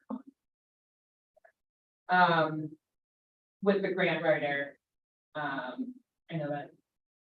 Just kind of tagging on to our conversation earlier, I think it's really important to have one. It sounds like you guys are really overwhelmed with the grant. All the processes, the, you know, things that you have to follow and where to do that. I think that, like you said, it's more than one person's job, but I think having someone there to coordinate those kinds of information that you need, what kind of data you need, and sending that out being for that, you know, essentially save a lot of time for some managers and all that. Curious, any thoughts about that? I agree that we need a grant writer. They are great at writing the grants and getting us money. When it comes down to the actual project and trying to implement it and get the MWP requirements, get all of the other paperwork that needs to be done, follow up with all the contractors, subcontractors, all of the mandated language, that is more of an administrator job of that department to manage that. And that's where it's being lost, and that is the red tape that it's a funnel. It's a lot of work.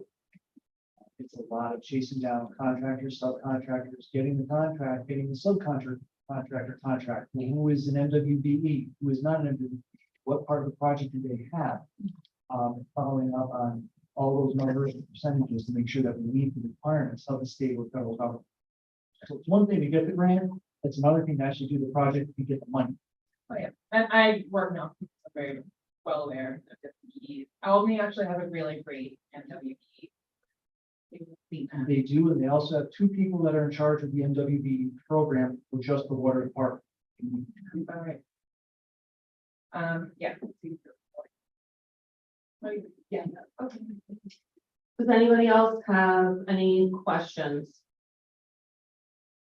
No, okay, so thank you, Chris. Chair, Yes, so sorry. Just want to say thank you, Andrew. I know, you've been out there. Many constituents, residents have really commended you and Dave and your folks and Chris who have been out there, visiting residents, showing them how to test, et cetera. It's been really great. And you've been at neighborhood meetings and I just want to thank you. Thank you. Been good. So thank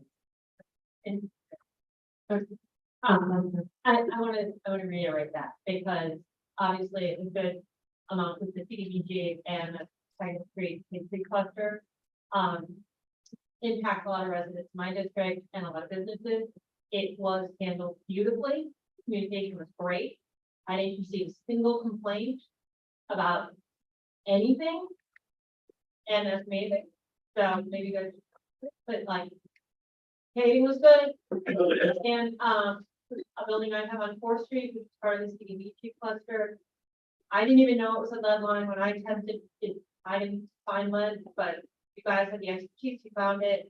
And it was, communication was excellent. So, you know, Dave's a great contractor and you guys, the work that you guys are doing with them is to keep it up.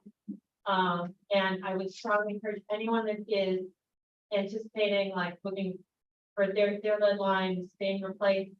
It is, the process is easy and relatively painless and the results may always vary, but the communication is good and just pick up the phone, be responsive. Get it done. Thank you. I'll make sure that crews that do all of that.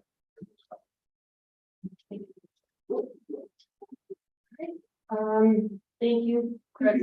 Thank you, Andrew.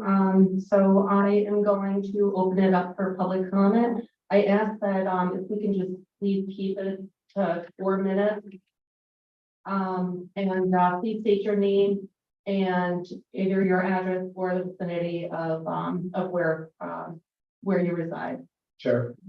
Yes. I ask you to tell people that this is the public utility meetings and our regular meetings. That is correct. Yep. Focus of the issues there in this meeting. Yep. Problem. And then there's for, agenda, related to, anything that's on this agenda for the public utility. Thank you.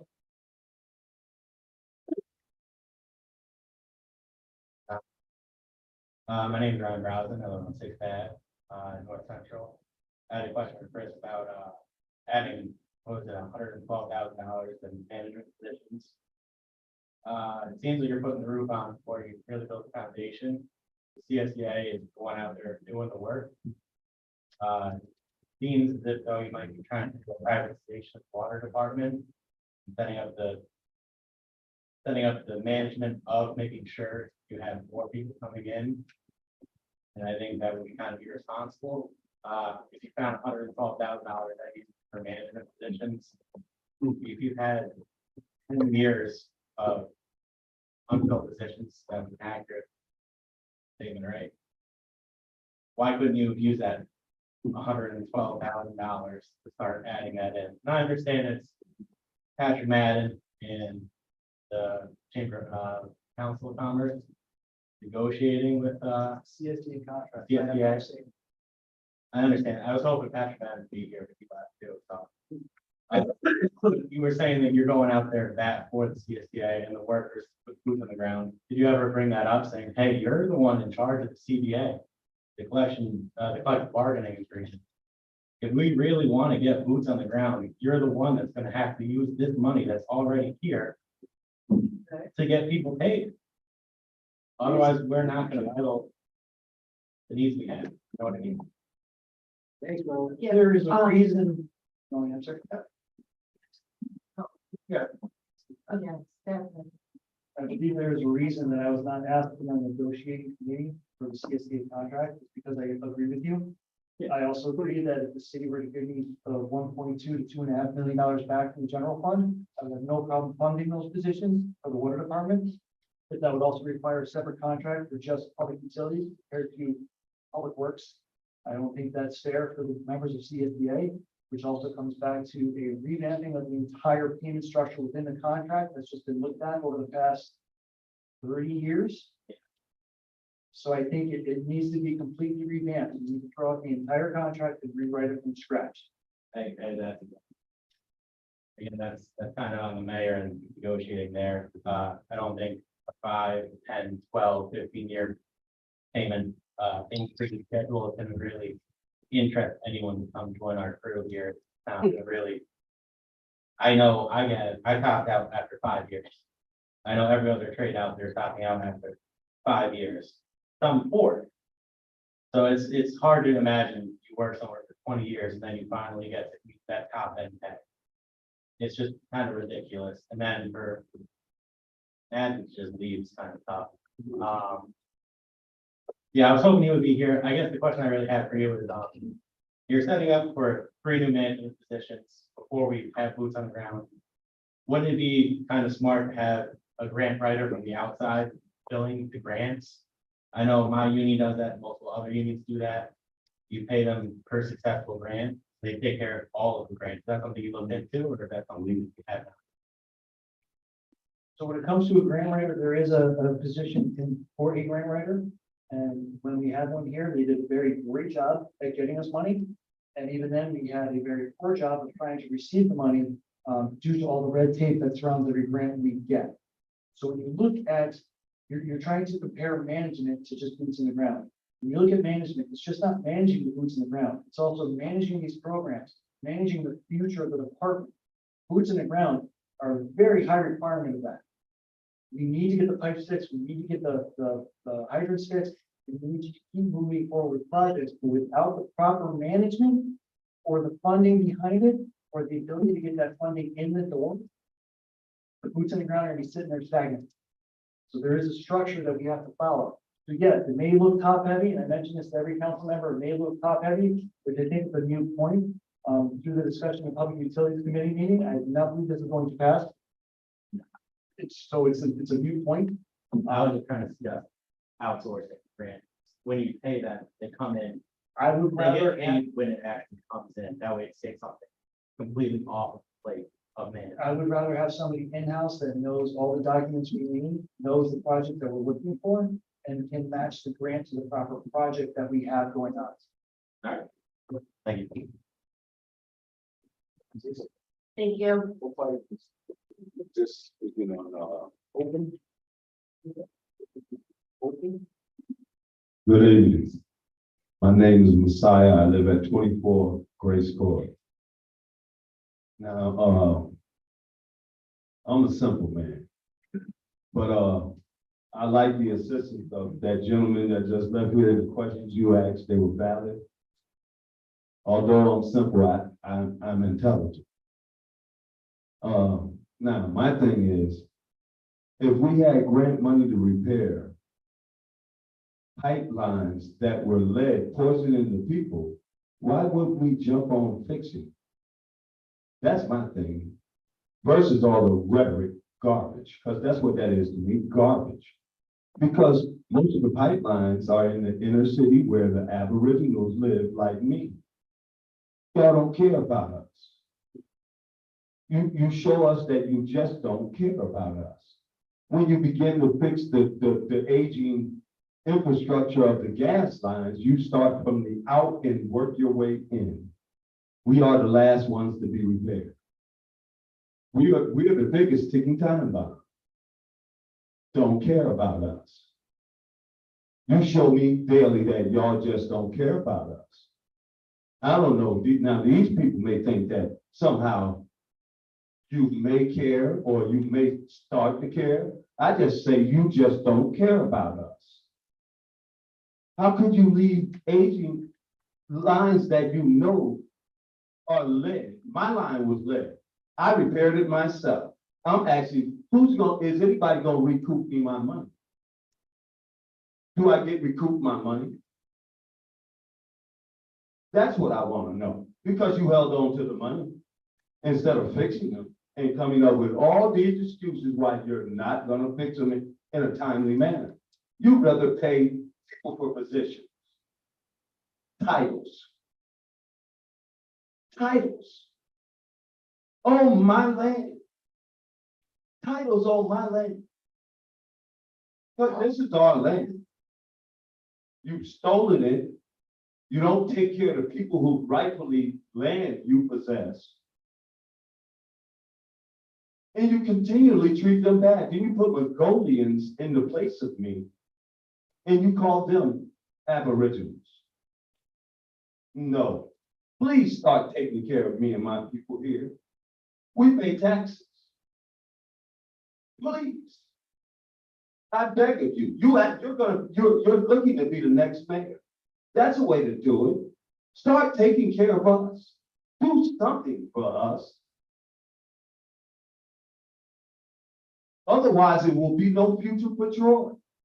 I see no future for Troy. You call yourself a sanctuary city. For who? For who? Not the people that originated here, for everyone but us. That's all I have to say to you. Thank you.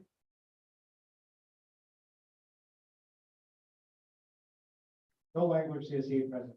I just want you to know that since I became union president 6 years ago, we've been calling the press saying we need to do something because it's that critical mass. And now it's shown. And you're jumping ship. And you wanted to get management. This is a spit in the face to every union member you that work under you. We've been coming to you for 6 years and you said you couldn't do anything, the mayor wouldn't do anything. What do you say to that?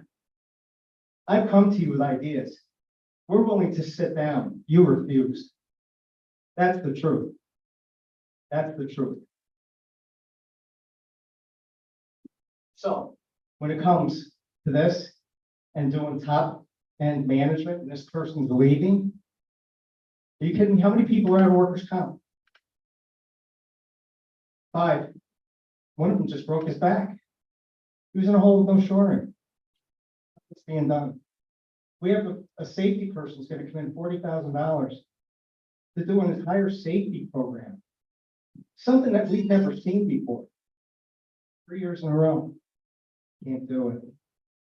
Our workers are unsafe every day. And then we have people like this, who I like Chris, but we've been coming to you for how many years, Chris? How many years have we been begging you to sit down with the mayor and you keep saying he refuses? So is it him that refuses or is it you that are BSing everybody?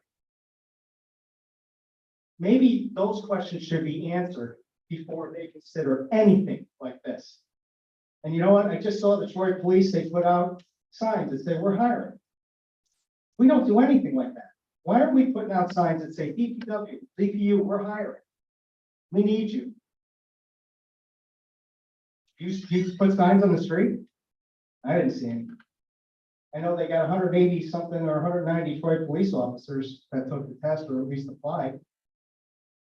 You have, since I've been here, I've watched this place get run into the ground. And I've watched and I've said to you time and time again, this place is going to implode on itself. $46 million line to come from the Tom Hannigan to a building that's ready to collapse. 130,000 people, 7 municipalities, and we're sitting on our asses doing nothing.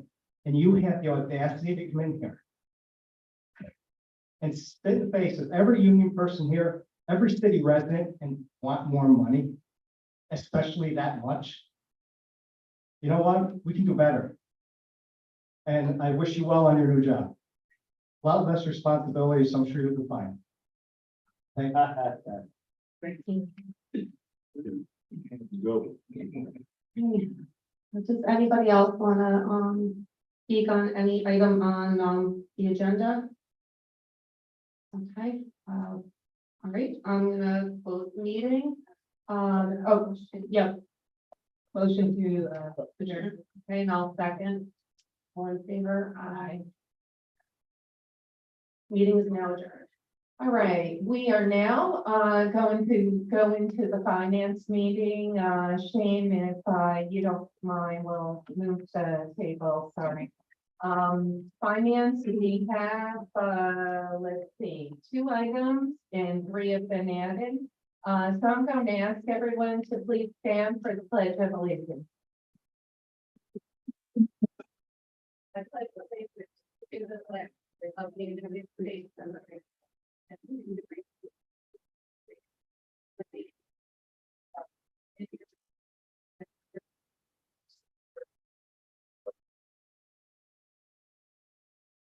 all right, I'm gonna open up the finance and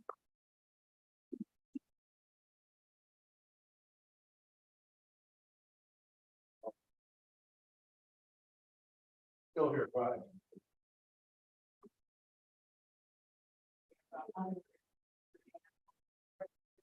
awesome. And so we're gonna take a quick roll call. Councilmember Gully. Here. Councilmember Figueroa absent. Councilmember Steele. Councilmember Vin.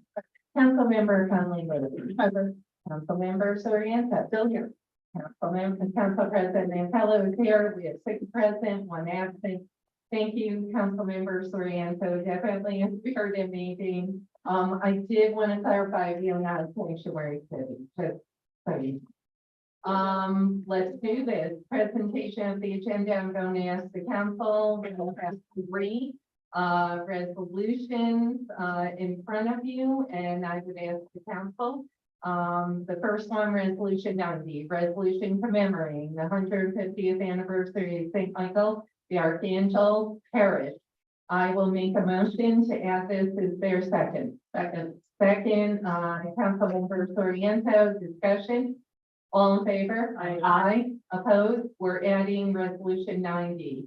We have resolution 91, which is a poll worker. Okay, this is the resolution sponsored by Councilmember Steele, resolution in support of Assembly Bill 5477 and Senate Bill 5781A, exempting income derived from working at the polls from the definition of income. I will make a motion, if it's okay, to add this to the agenda. Is there a second? Second, Councilmember Gully, discussion. All in favor? Aye. Opposed? Resolution 91 is added to finance. Resolution 92. Resolution authorizing the issuance of a subpoena to testify before the Tri-State Council in the matter of an investigation of the unsafe conditions of the structures at the Harbor Point Gardens apartment complex that necessitated an emergency evacuation of more than 50 apartments and the response of the landlord, 182 Delaware LLC, to the emergency. We will be reissuing a subpoena for Lisa Durkis. I will make a motion to add this resolution. Is there a second? Second, Councilmember Soriano, discussion. All in favor? Aye. Opposed? All 3 resolutions are added to finance. Now, we will go into finance and I'll open up the public forum. This public forum is only for agenda items. We have a resolution as hopefully it's going to be passed. We're going to add it to the regular. We're really psyched about this resolution, and we want to thank William Earl Harrison family and friends for joining us tonight.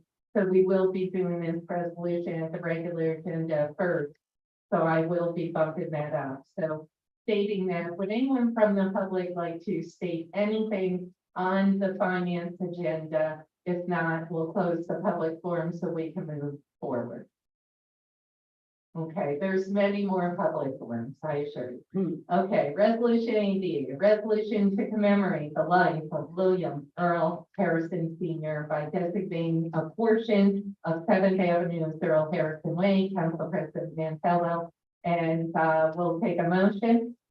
So moved. Motion, Councilmember Conley Wilson, and second, Councilmember Steele. We will be moving this to the regular meeting, which will be following this in about 5 minutes. All in favor? Aye. Opposed? Okay, resolution 88 carries 6-0. Resolution 89, resolution appointing a commissioner of peace for the city of Torrey. Council President Mantello. Is there a motion? Motion, Councilmember Men, is there a second? Second, Councilmember Soriano, discussion. All in favor? Aye. Opposed? Resolution 89 passes 6-0. We'll move to the regular agenda. Resolution 90, resolution commemorating the 150th anniversary of St. Michael, the Archangel Parish. Council President Mantello, is there a motion? Motion, Councilmember Gully, is there a second? Second, Councilmember Steele, discussion. All in favor? Aye. Opposed? Resolution 90 is added to the regular agenda, passes 6-0. Resolution 91, resolution in support of Assembly 5477 and Senate Bill 5781A, exempting income derived from working at the polls from the definition of income. Councilmember Steele, is there a motion? Motion, Councilmember Gully, is there a second? Second, Councilmember Manning, discussion. Council President, Councilmember Gully. I'll just say this, my wife worked at the polls. And it was unbelievable that these people, and I really respect the individuals who sign up. Because they went in, they start very early in the morning, some of them at 6 o'clock, and they work until 9 o'clock at night. And the money they make, when we break it down by hour, is pennies, and embarrassing that we pay them that much, but they do it for their love of making a good city better.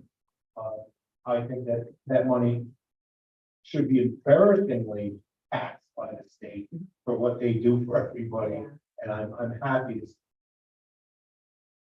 I will echo, and I think all of that is your sentiment. Further discussion. All in favor? Aye. Opposed?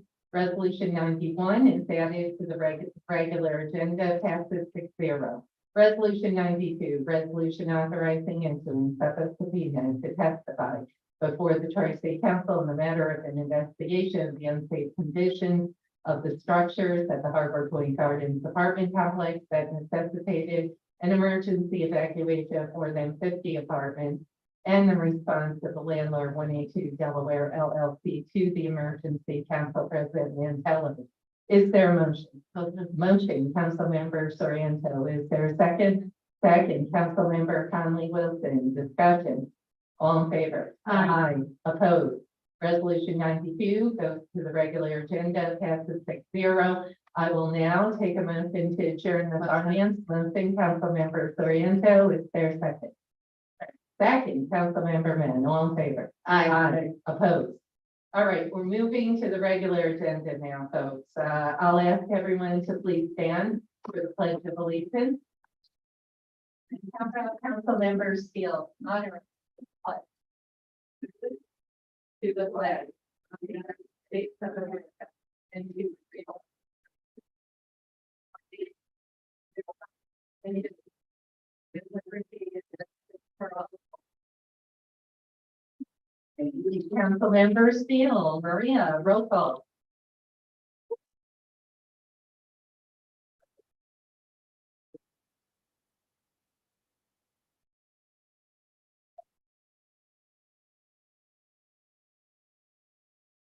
Councilmember Gully, Here, Councilmember Figueroa, absent, Councilmember Steele, Present. Councilmember Mann, Present.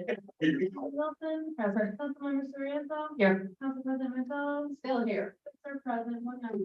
Thank you. Approval minutes. I'll ask for a motion to approve the August regular meeting minutes. Motion, Councilmember Gully. Is there a second? Second, Councilmember Sorrento. Discussion. All in favor? Aye. Opposed? Approval minutes. Carried. Approval minutes carried. Thank you. Presentation of the agenda. The items on the finance have been carried into, have passed. They will be on the regular meeting agenda. And we will now, very quickly, instead of good news, we are going to, do resolution 88. I would ask the council. Anyone have to talk about? Okay, resolution 88, a resolution to commemorate the life of William Earl Harrison Senior by designating a portion of 7th Avenue as Earl Harrison Lane. Council President Mantello. Is there a motion? Motion, Councilmember Gully. Is there a second? Second, Councilmember Steele. I would ask the council to join us here.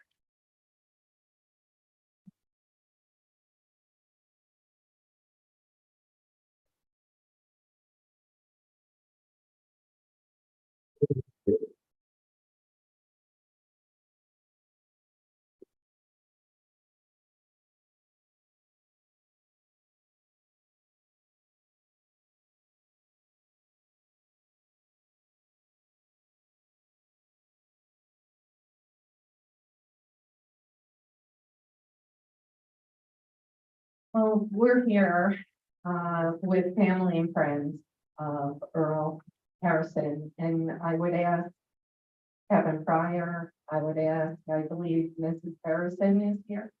And family and friends to please come up. Thank you. Thank you.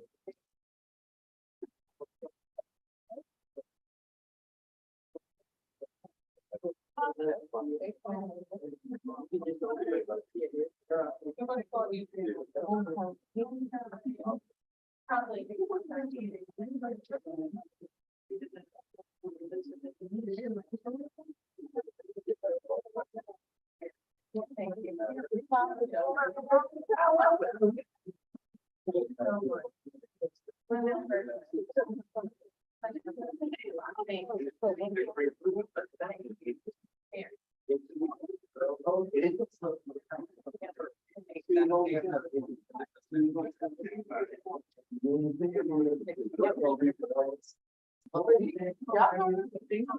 Thank We're going to, we're not the only thing out there. We're getting,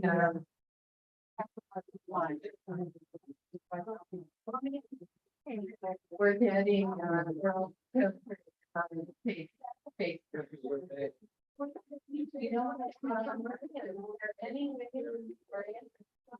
is there any way to, have Earl's children linked in on Zoom? I'm gonna make you see them right here. Okay, do you have a text or anything for a contact, and we'll send them a link, and put them on the screen. I do.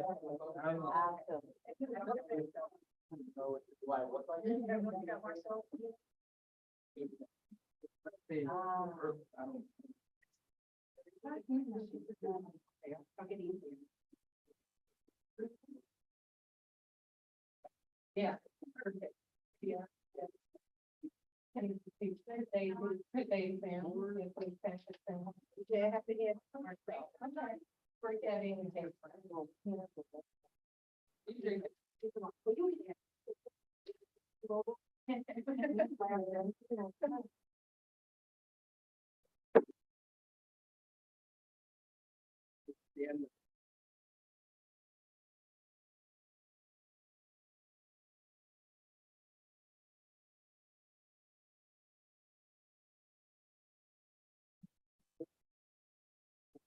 Mrs. Harrison, can you introduce these folks?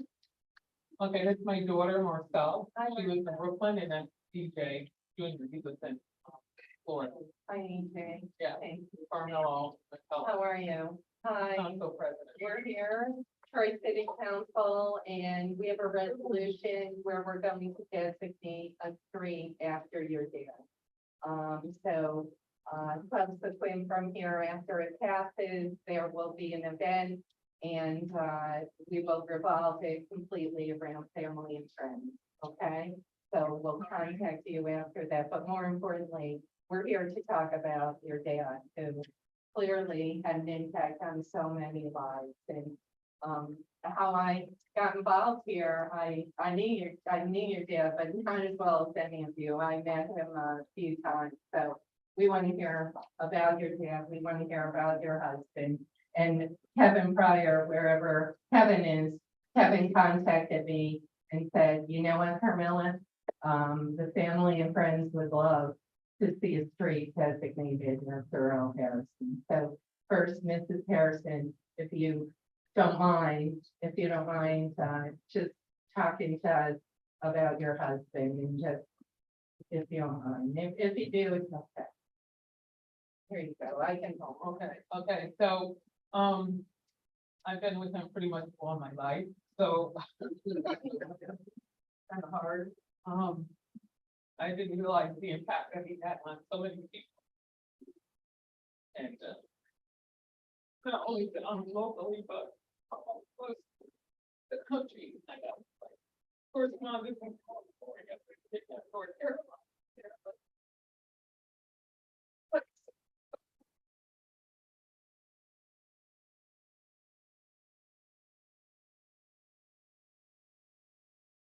so many people. And, a lot. Grateful that, you guys are gonna take the street out there and,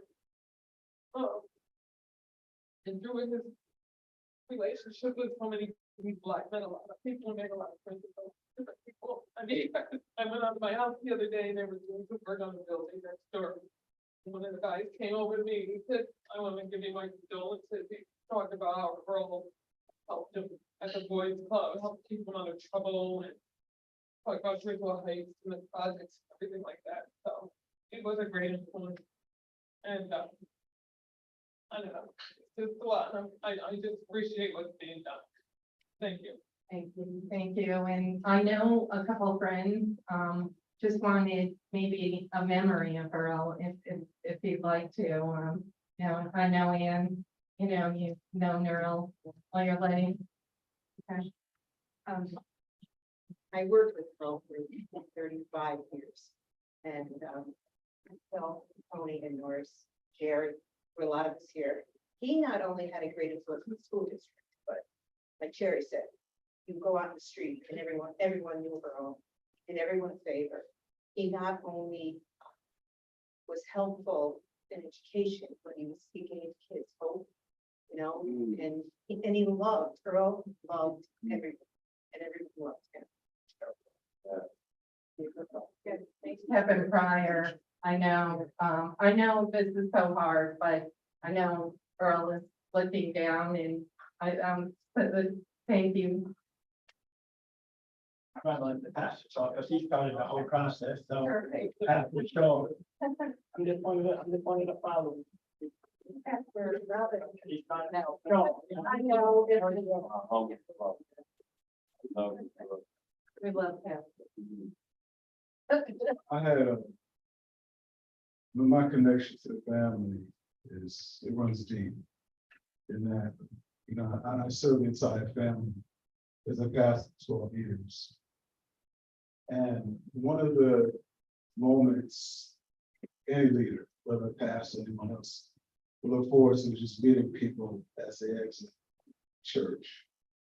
And the thing that blessed my life about Earl is, number one, he had a tremendous sense of humor. And I needed that for the responsibility I had to serve the church and the community. And his life is its own proposal, what we're doing tonight. So he's more than worthy of it. And his legacy is what he invested in our youth and this community. When somebody sees that street sign, they're going to ask what it's about. Each and every one of us is going to be able to tell this story. He blessed us so that we could turn around and give back to somebody. So, amen to this occasion, and God bless his family. Thank you. Thank you. Good. How about Kevin and Lawrence and Andy? And Two things. Asaya came to me a few years ago about Geneva Palmy Park. It was just an idea, so I ran with it to you. Pastor Shaw said it about Earl doing this boys club. As a matter of fact, he said, let's do the boys club. I said, I knew that wasn't gonna happen right away, so let's start off with something. So immediately I text you while we're at the service, and that's how fast you got it, and I appreciate you, that's what I'm saying. And Earl told us all, I'm one of the Earl's leaders. God said leaders build leaders, not followers. So I'm one of Earl's leaders, so I'm just gonna keep on pushing on. Earl's going to live forever. And would anyone else like to share a memory? You guys want to say anything? Marcel, you guys? Marcel, EJ, would you like to say something? Just, you know, said, you know, he was on work. And so, you know, then we knew that, you know, he gave of himself to so many people. it was way more than.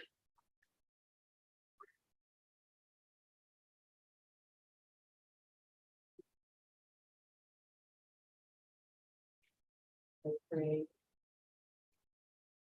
I think we might have froze, so there you go. Well, I just want to say that just to reiterate what KP said, that this is just the beginning.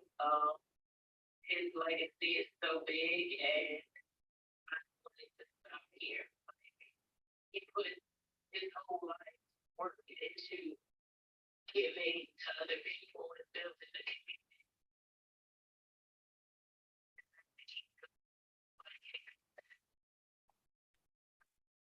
This is an incredible honor, but to me, it's a small thing. It's just, there's so much more, that is life meant, and that's so great. To keep going. Marcel, I totally know what you're saying. I lost my dad last year. I think my dad and your dad crossed paths. He was a cop and detective, and he walked the beat, all downtown, all through North Central, and he was out and about, and everyone knew my dad, and he knew everybody, but, his legacy in my eyes will continue forever and ever, and, you know, it's time for your dad. Sure, it means the world, but those memories are gonna last forever. TJ, you want to add anything? TJ? Yeah, I just want to say,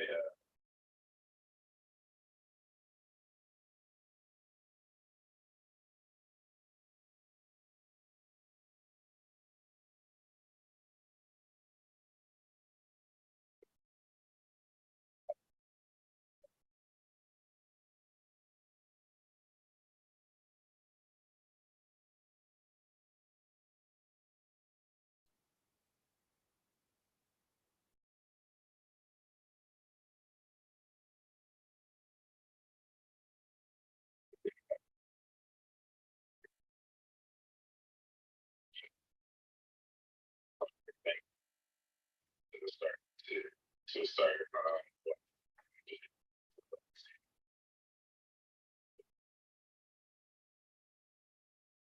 Thank you, BJ. Thank you, Marcel. Would anyone else like to add?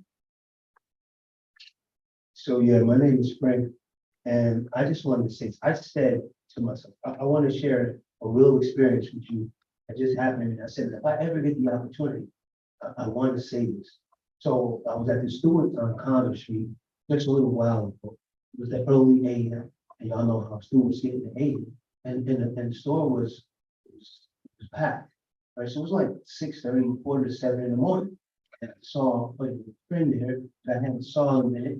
His name is Stephen Foster, and I'm kind of loud, so I'm talking real easy right now. I'm loud. Y'all know me, I'm loud. And I was loud in Stewart's, and I'm yelling to Stephen about squirrel. I had just learned, you know, squirrels returning to the essence. And I was yelling to him, and I called him Shabon, and I was like, Shabon, remember, this store was packed with people, every diversity, all ages, right? And I'm yelling to him, crossing the store, and I'm saying, yo, did you hear about the squirrel? Oh, and he said, yeah. And the entire store knew. The entire store knew at that moment who that was, and what the whole entire store knew who I was speaking about at that moment. I was so taken back, like, wow, everybody in the store knew Earl Harrison had what story of the squirrel. This happened, so I just wanted you to know what that was. Wow. Absolutely, and then, Real quick, everybody know me. I just had to say, because I got to the service late and I really didn't want to go in there and see him. Because I just got to the point to where I don't like seeing people in caskets. But he was a daddy when I needed one. He was a friend when I needed one. And he was a protector when I needed one. because the boys club wasn't always easy. We had bullies in the boys club. There wasn't no bully protection program. You know what I'm saying? So we were in there with adults. And they used to beat us, some of them used to beat on us. And Earl used to put himself in danger to protect us. So he was my first dad. He taught me how to be a man, and I always tell him that. So thank you for sharing them with me. Can we just introduce ourselves so we all know each other? Sheriff Elliott. John Boots, Robin. Dr. Shaw. Fire Frank.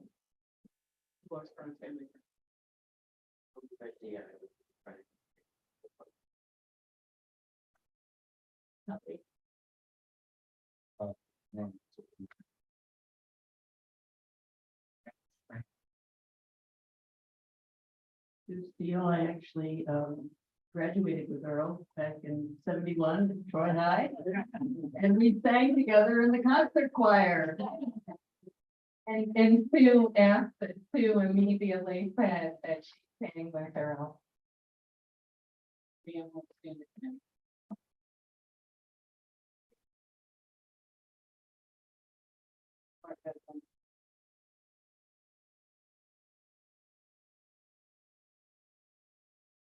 This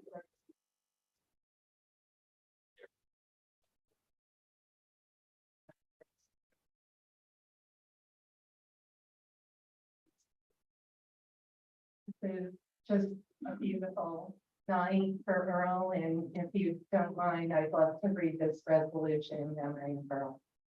Whereas William Earl Harrison Sr. was born on July 31st, 1952 in Troy, New York, to parents Sylvester Eugene Harrison and Mary Frances Harrison. And whereas Earl grew up in the Ahern Apartments at Congress and Perry Street and was a student at PS5 at 1600 7th Ave. He graduated from Troy High School as a standout tri-sport athlete in 1971 and went to work for Bendix in Green Island, New York. Earl also obtained a part-time position at the Troy Boys and Girls Club at 1700 7th Avenue, where he made an immediate impact working with the youth of the community and eventually became the club's athletic director. And whereas Earl's gift was soon spotted by his respected mentor and friend, Roy Pompey, and he was guided to a position in the Tri-State School District, starting as an aide at the city's Alternative Learning Center in School 1. He then obtained his New York State Teaching Assistant certification and dedicated 32 years to the Troy School District, as well as his entire adult lifehood to uplifting young people all over the Capital District. And whereas Earl was a respected referee and an umpire for countless youth sporting events around the Capital District, and assisting coaching basketball at two of the community's notable schools, Troy High and LaSalle. In addition to receiving many other community awards and achievements over the years, he also was an avid bowler in the local bowling league hosted at Uncle Sam Lane, where he was able to bowl a perfect game and earn a spot in the Bowling Hall of Fame. That's really cool. Whereas Earl provided rides to senior members of Bethel Baptist Church at 2165 Fifth Ave, where he also was an active member. In recent years, he became a beloved Lyft driver and would often pick up former students or club goers around Troy. And whereas Earl mentored youth for decades and guided many children into successful adult lives, and then guided their offspring who are now adults with their own children, he built his legacy through his passion and commitment to helping those around him. especially our future generations. He was a community leader and friend who was respected not only for his gifts, but for his work ethic as a mentor to children around the Capital District. He was a magnetic personality who always saw the good in people and provided encouragement to all he met. And whereas Seventh Ave between State and Congress Street holds special significance to Earl's memory as it is where his legacy begins.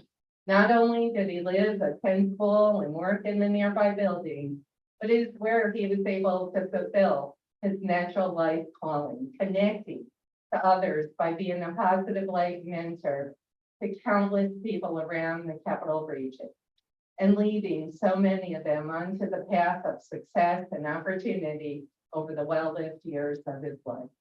And whereas Earl passed away on August 13th, 2023, surrounded by his loving family at Samaritan Hospital.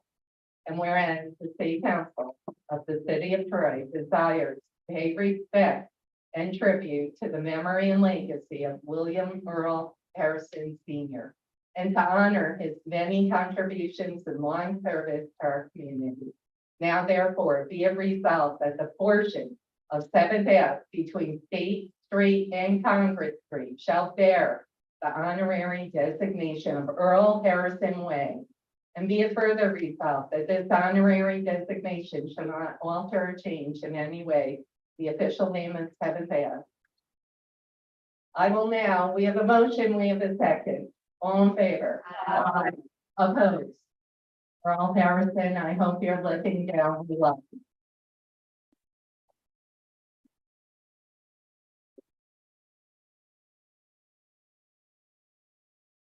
Mind the picture? Did everyone know? There's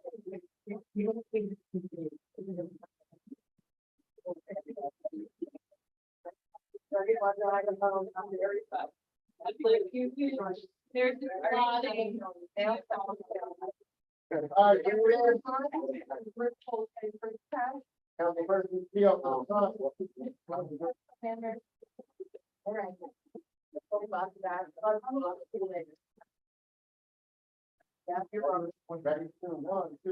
And just so folks are aware, what we will do now, we will get the time made and coordinate with family and friends with you on the best date, and we'll do this before the snow falls. How about that? And well, the snow may fall in a couple of weeks, but I don't think, anyway.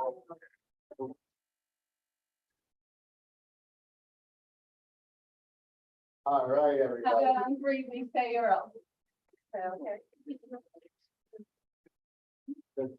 All right. Ready, 1, 2, 3. Great. Yes, well.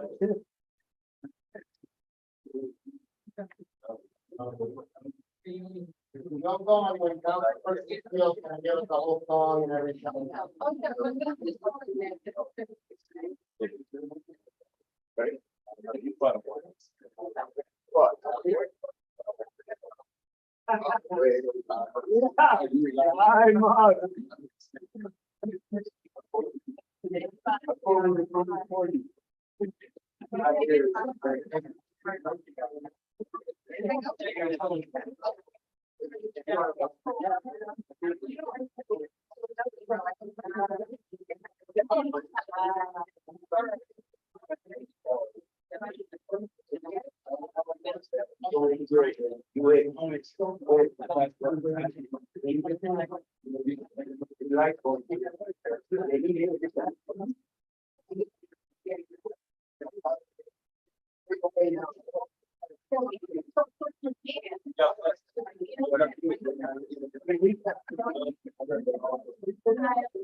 I work with the.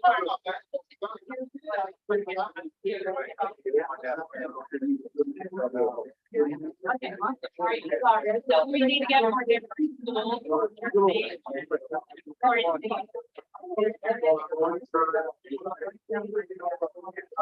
Yeah. Yeah, so let's talk.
That's good stuff.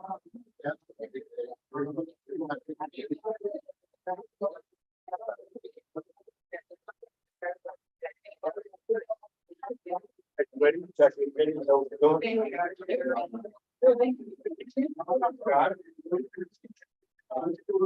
you gotta get up there. You're good.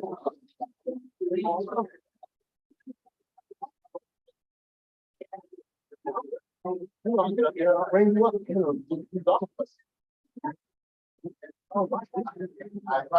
They have to know where I am, otherwise. I'm going to wrong with you. You understand? He just need to know me nothing. He's thinking with a, you getting there with us.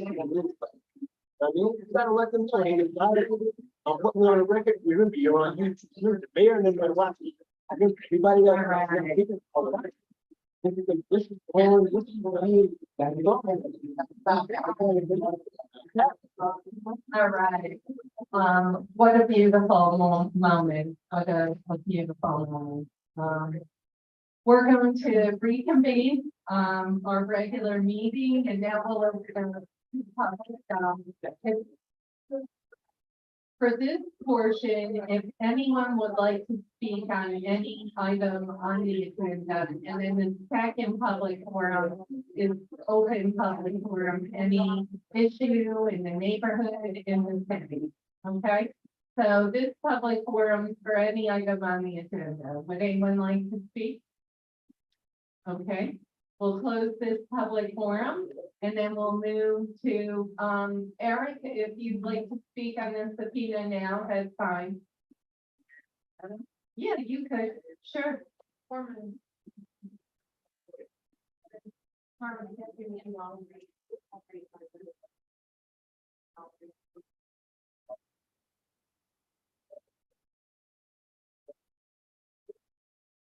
Hi, Eric. Hi. Oh, good heavens. Oh, that was magical, magician like. Glad to do that. Magician like.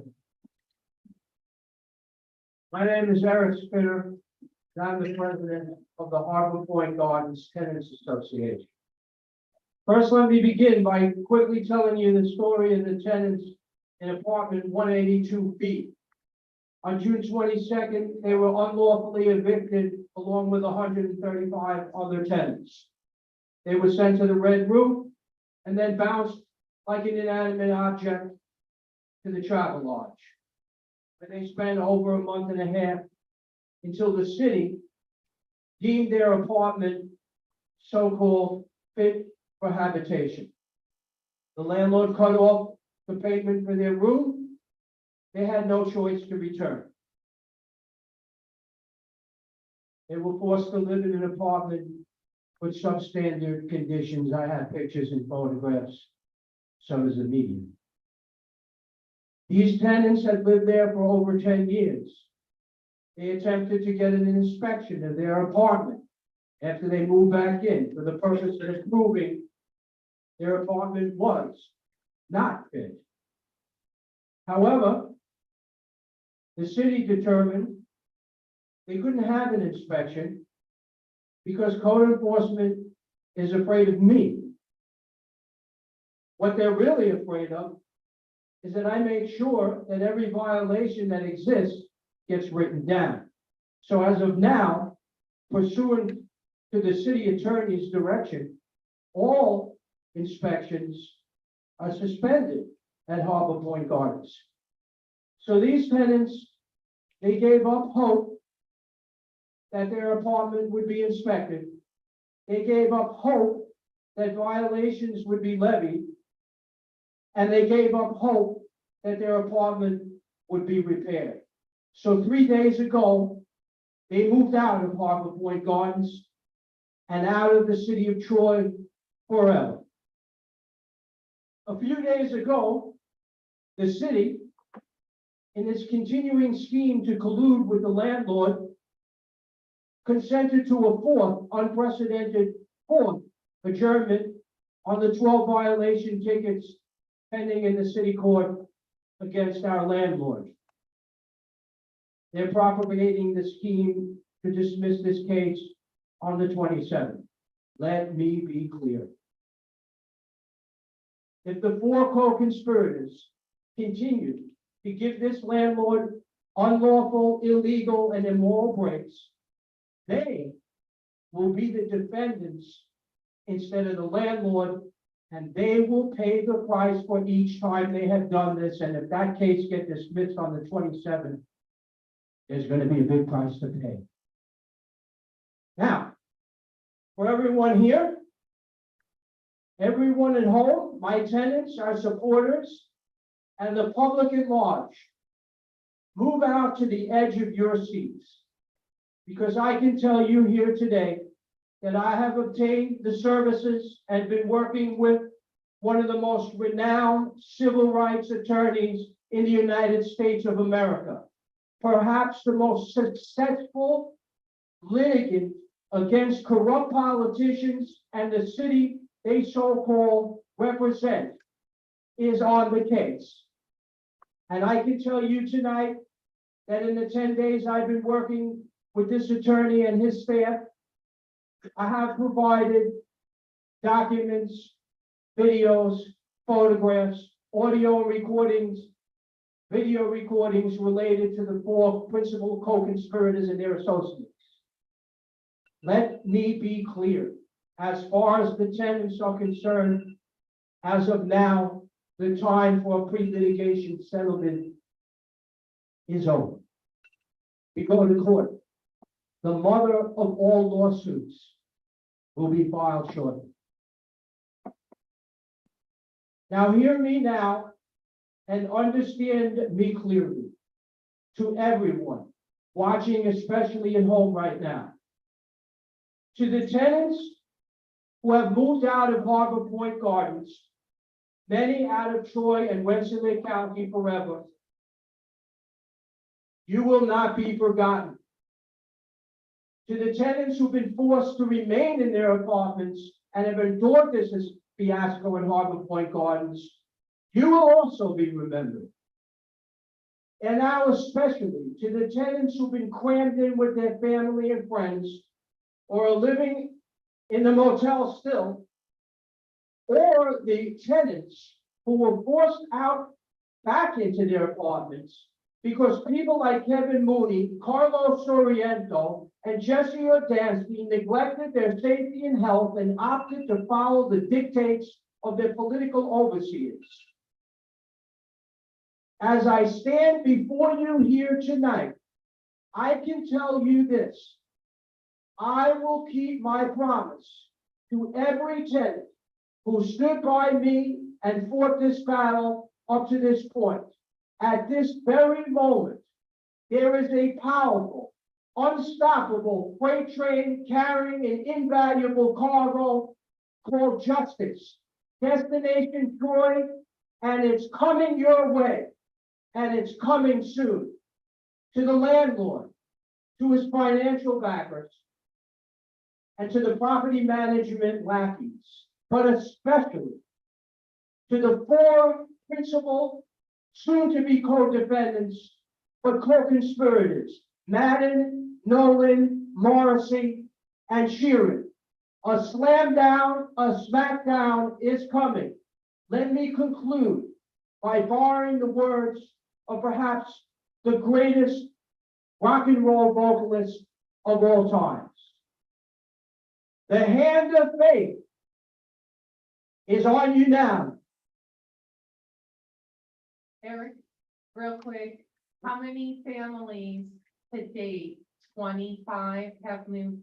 28. 28 now, 28, which represents around 65 people. unreal. Eric, also, how many are in a motel still? How many and what? In a motel still, I have 19 people still remaining in the motel. 19. And then lastly, how many are back in their units that are potentially subpar? Yeah, I'm glad you asked me that because we've got this 28 apartments. Only 14 people total have gone back, period, to the Harbor Point Gardens. With regard to these 58 apartments that were vacated on June 22nd, because there's a lot of misinformation about this. On June 22nd, not all of those apartments were actually had tenants to begin with. Some of them, the tenants were forced to vacate prior to June 22nd for other reasons besides the walls, part of the 4,000 other violations we had. So on June 22nd, the 58 apartments were vacated, and between June 22nd and today, there's been 2.5 dozen people who had apartments, who had leases, who moved out with their families and friends, some of them from the first day, June 23rd, all the way up until now. So between that period of time, they've been declaring apartments fit, but nobody's been moving back into these apartments because these people have left forever.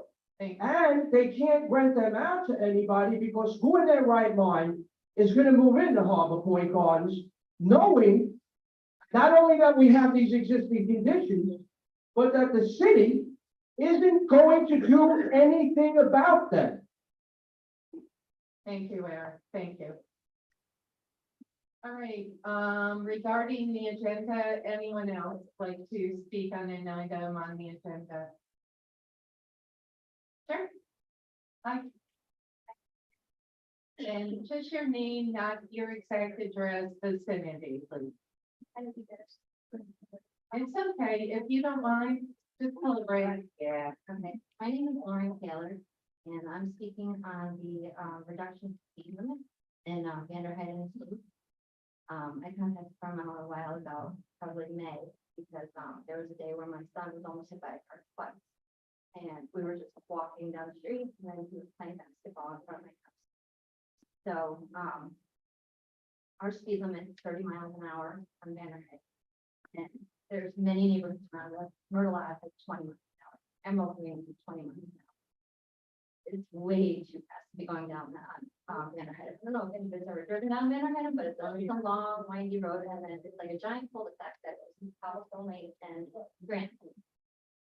There's also the John Stelton Preserve back there. So I don't know if it's people speeding, going down the preserve, they just don't live in the neighborhood, but we do have a few, offenders often in our neighborhood who just fly through the neighborhood. And I spoke to a police officer one day, and he said, even if somebody's going 35 miles an hour down the road, I'm not gonna pull them over because that's still acceptable. We had one guy who was coming around the turn from Granite to Cobblestone Lane so fast, my kid couldn't see him, he couldn't get out of the road fast. So my husband pulled him to the side, and my husband went down to say to the guy, hey, please slow down. And it turned into a terrible incident when the police came to almost arrest my husband and say he was menacing. So thank you for even taking, reading my email and saying, hey, yes, this does need to be reduced. It's just way too fast. And even 25 miles an hour, I still think it's too fast. I agree. But also, I think it makes, neighbors aware that, you need to slow down. There's gonna be an accident, there's gonna be a child hurt, there's a lot of people walking their dogs, there's dogs hurt, slow down. Council President. Thank you so much for coming up. I know you didn't want to speak, and when you contacted myself and Councilmember Soriento, yes, 25 is still a lot. And hand in hand with this is enforcement, signage, and other safety measures and, anything that we can do to deter a public safety nightmare, we're here. So this will probably be the first of many, and Councilmember Steele has also been very supportive of this. We actually talked about this citywide, but we really feel more neighborhood by neighborhood. I'm very excited about it. Councilmember Sorienzo. So I've been a few times, driving on that road and they do fly. Yeah.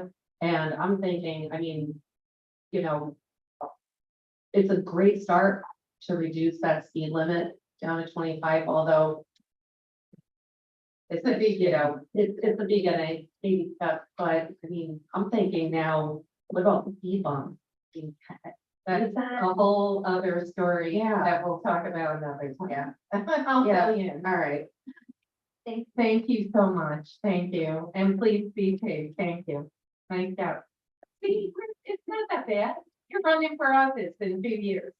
Would anyone else like to speak on any item on the agenda? And I do see that our comptroller is here. I'm very sorry to see you here. I heard the Bruce concert was rescheduled or is being rescheduled. I'm sorry, Andy. Okay, let's move on. And just so folks know, the vacancy list, and for anyone out there watching, the city of Torrey has over 40 vacancies. No, interested, anyone qualified, please. There are a number of positions open. All right, ordinance 54. Ordinance 54, ordinance authorizing the reconveyance of real property acquired by and run. Oh, I'm sorry. Would you like to speak? If you don't mind, I just have a question. Sure, I actually, no problem. my name is Dolores Burns, and you're talking about positions that got open. How are you, giving that information? So I actually work for New York State. And we, have hired someone to kind of, go to the colleges and go to where young people would be looking for jobs. And trying to get that information out. Now, I know from working for the state, because of the classifications, because of the pay grades, it's hard to get people, because there's opportunities to work remote. I work in IT, you can work remotely and you can make a lot of money by never being here. Yeah.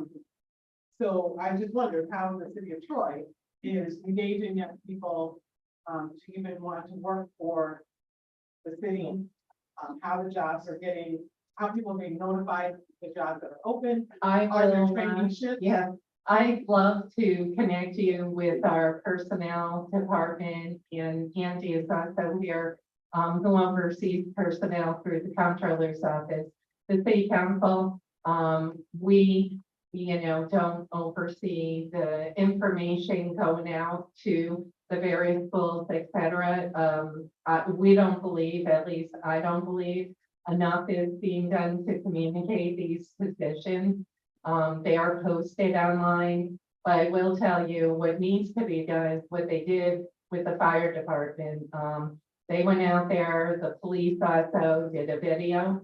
But in terms of the other positions, it's just not aggressive enough, I don't believe, seeking, not just our, high school kids who are graduating from high school and entering maybe the workforce, back on to college, but there is not a good enough job right now promoting these positions. But the council, we don't oversee that process, the administration in America.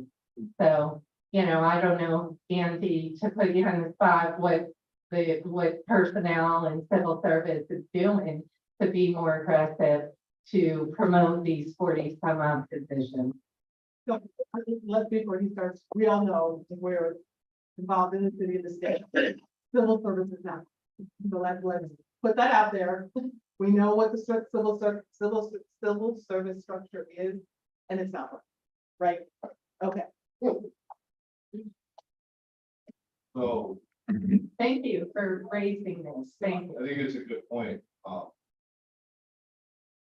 I know we've posted some positions in specialized areas.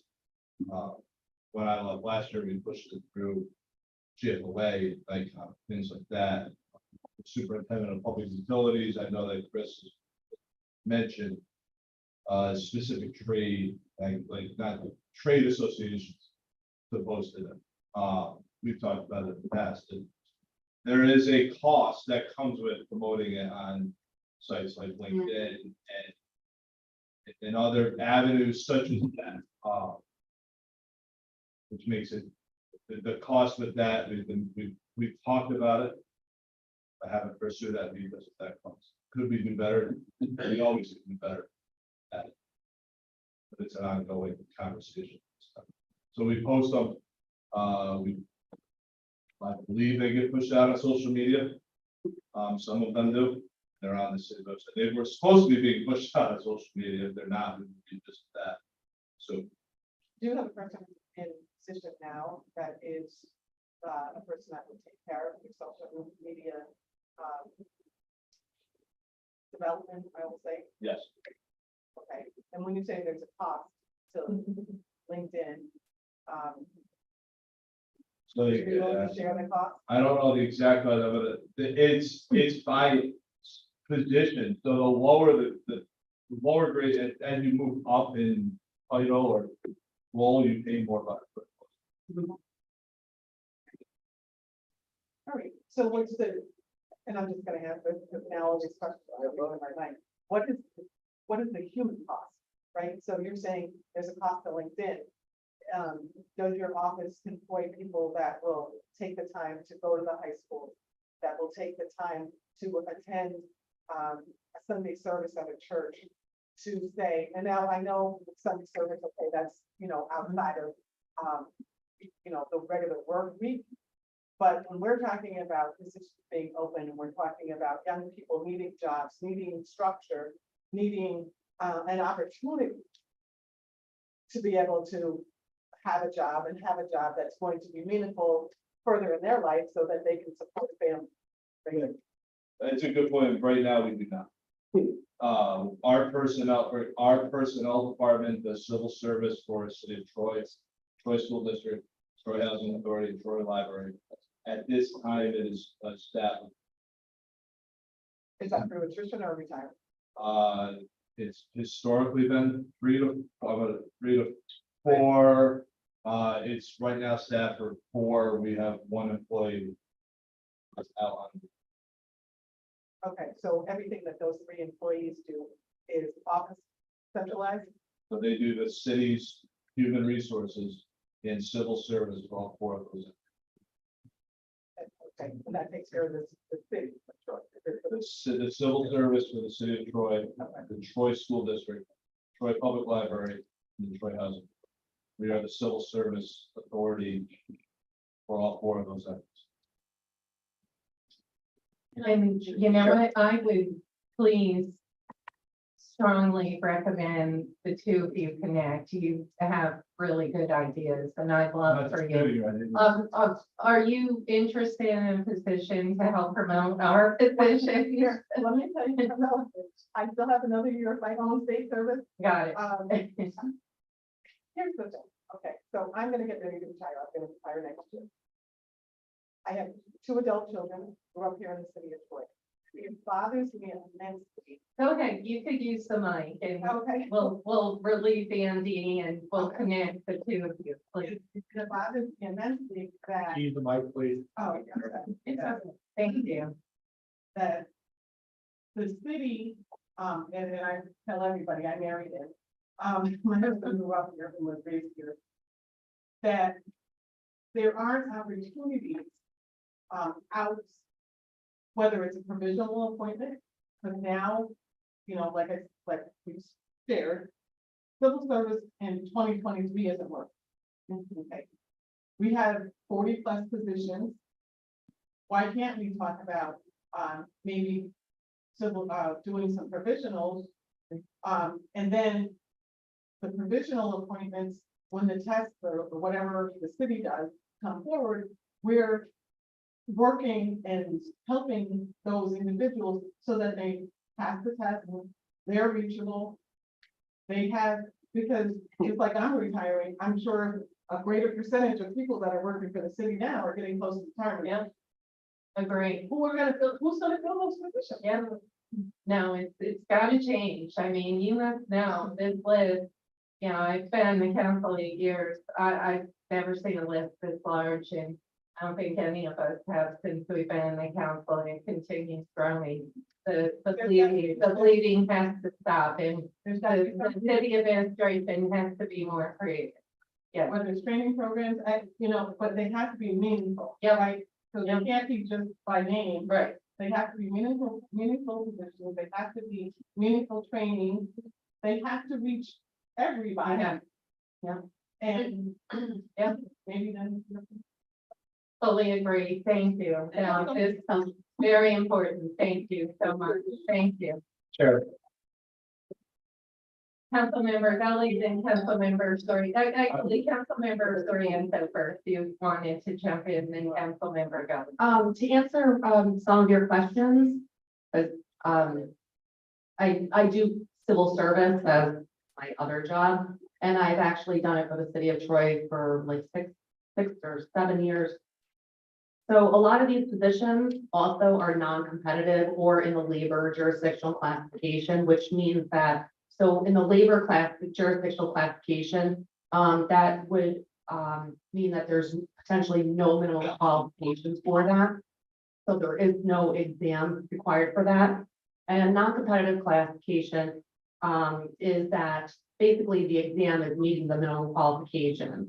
Competitive, those are potentially provisional employees, if they haven't taken and passed and scored within the top 3 on the civil service eligible list. So with that being said, though, I 100% agree with you about, civil service is a little archaic right now. And I get it. I've been in contact with New York State Department of Civil Service almost on a weekly basis. And right now they have, and they've had this since January, there's, it's called the HELP program that they've implemented. And it's currently, I mean, they have like a list of different positions where, because there's such a difficult recruitment, with certain positions, like I'll just name one caseworker, or social welfare examiner. Those, and I know City of Troy does not utilize those titles here under the jurisdiction of the Troy Civil Service Commission, but just as an example, because there's such a difficult recruitment on that. So what they're doing is anyone that that the appointing authority would hire potentially, it's to try and increase their recruitment pool where they would, they could, by rules resolution, have those positions placed in the non-competitive class. So there would be no exam requirement. And so that is one helpful tool. Another one that I've seen is because a lot of people just don't like tests. They're not good test takers. I'm not a good test taker myself. And so what I'm seeing, baby steps, of course, though, is there, although most of the exams currently are multiple choice, they are looking at more of a training and experience where you would just sign in the New York State Department of Civil Service portal, fill in your information regarding your education and your experience, and you'll be graded that way. Based on that instead of like a multiple choice test, which we all know that a lot of these questions have nothing to do with position. So, but just wanted to answer.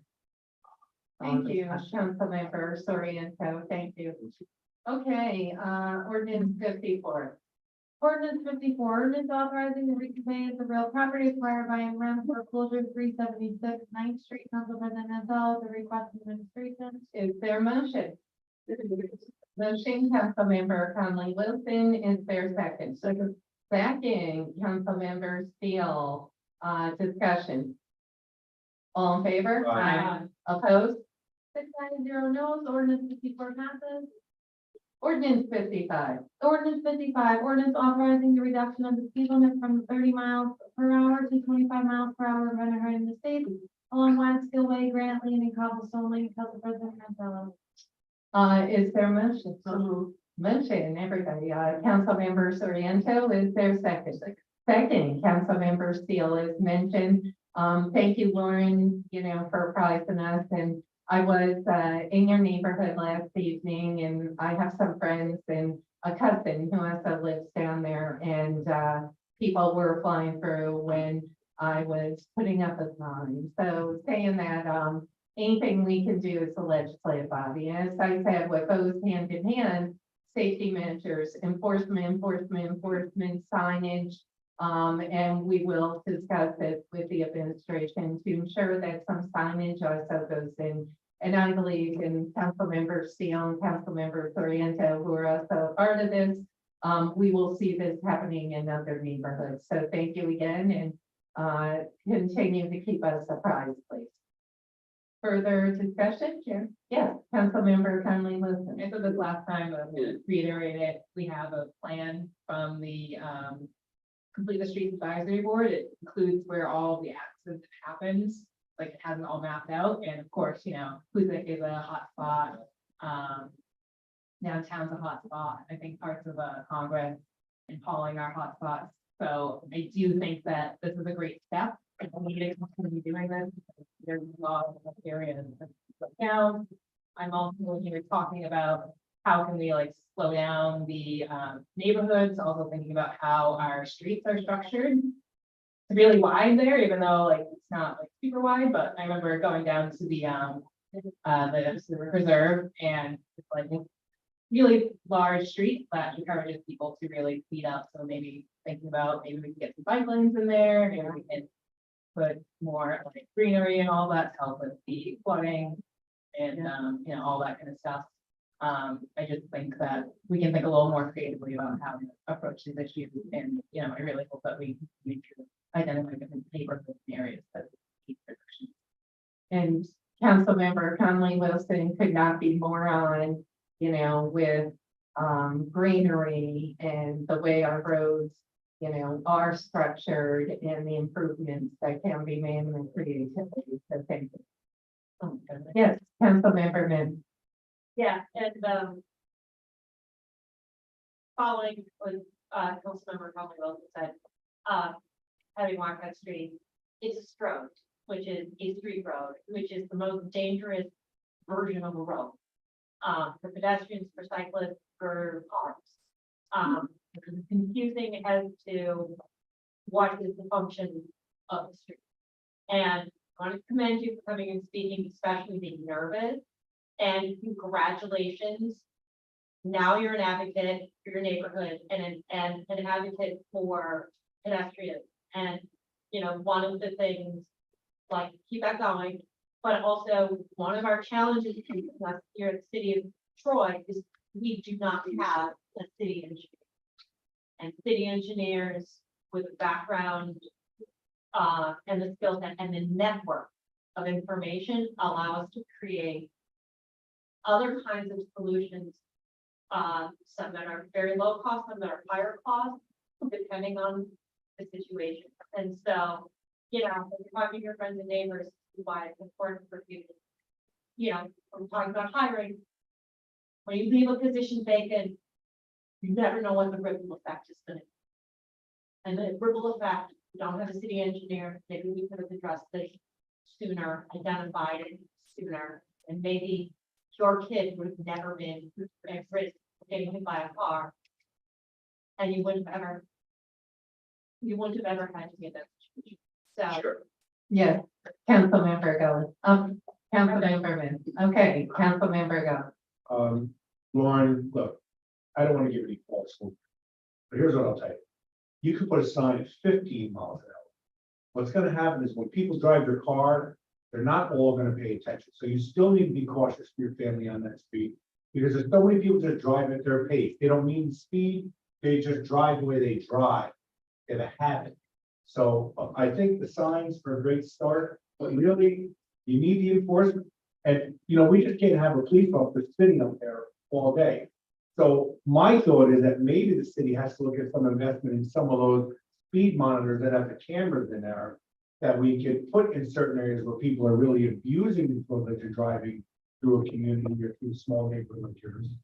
To really ramp up the success of getting people to slow down. I just don't want you to think that putting these signs up is gonna end your problem. Because too many people just don't even pay attention and they drive the way they drive. If they're angry, they usually drive faster and even more crazy. About who they are at the time they're behind the wheel. So I love the signs, but I think we have to really look deeper into how we can perform some good oversight on these signs and some good service. So I just want to be. Perfect. Yeah, thank you, Councilmember Gully. Further discussion. All in favor? Aye. Opposed? 6 ayes, 0 no's, ordinance 65 passes. And just so folks are aware, these all passed finance, and there was a very long finance meeting that spoke and discussed, debated many of these. Ordinance 56. Ordinance 56, ordinance declaring certain city-owned personal property as surplus and directing the office of the city comptroller to Tyler.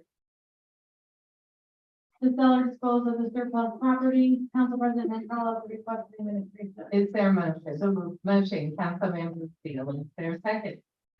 Second, Councilmember Men, discussion.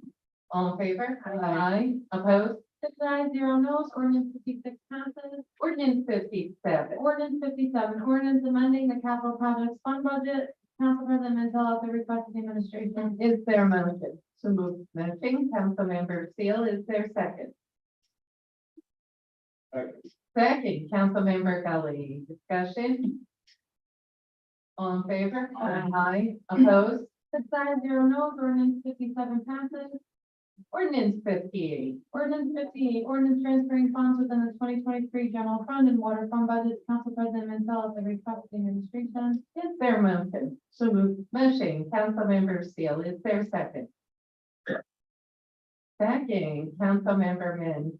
On the discussion, Andy, actually, Councilmember Gully, why don't you, have a GS meeting one of these days? I would, just like to get an update, South Pool, the pros, the cons, how it went this past season. We can talk about that and also maybe do another parks update.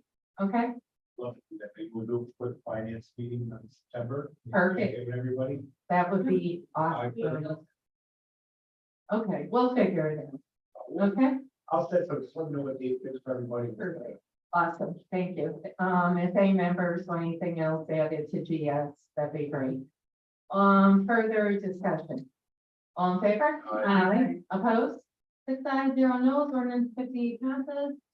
Ordinance 59. Ordinance 59, ordinance amending the 2023 miscellaneous special revenue fund budget to accept funding from the Troy Industrial Development Authority and the Troy Redevelopment Foundation as matching funds for Department of State implementation grant. Council President Mandela at the request of the administration. Is there a motion? So moved. Motion, Councilmember Mann, is there a second? Second, Councilmember Conley Wilson, discussion. Councilmember Mann. The Troy redevelopment fund, I believe, is a partnership between some of our institute, or our higher learning institutions and hospitals. They hold a substantial amount of property within the city of Troy that is not taxed, or minimally taxed. They contribute $600,000 to our budget annually. I think that would behoove the administration to go to those partners who are long-term committed to the city of Troy. They're not going anywhere. And I think it's time to ask for more money for them. We're seeing how precarious our financial situation is, and $600,000 is not even close to what they. Here, here, and it has been in my legislative address, and we've implored the administration to sit down with these folks for several years. Further discussion, I agree. All in favor? Aye. Opposed? 6 ayes, 0 no's, ordinance 59 passes. Ordinance 61. Ordinance 61, ordinance amending the capital projects fund budget to accept funding from the dormitory authority state of New York for the purpose of improvements to 112th Street Park. Council President Mantel, the request administration. Is there a motion? The move. Motion, Councilmember Steele, is there a second? Second, Councilmember Gully, discussion? All in favor? Aye. Opposed? 6 ayes, 0 no's, ordinance 61 passes. Real quick, 112th Street, any movement, Chris? Okay, keep us posted. Not a great answer.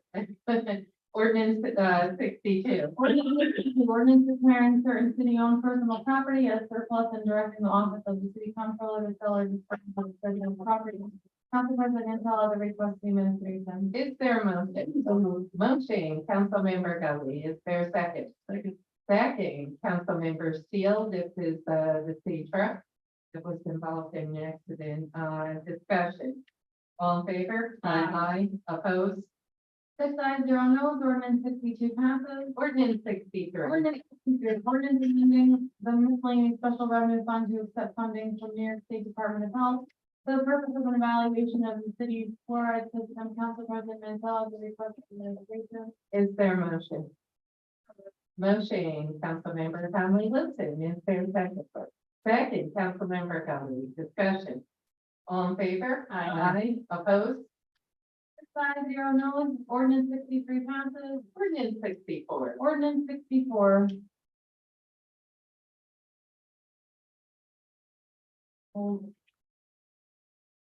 Ordinance 64, ordinance authorizing the city comptroller to deduct monies from the general fund capital reserve and amending the general fund and capital projects fund to appropriate funding. Council President Mantel, the request to administration.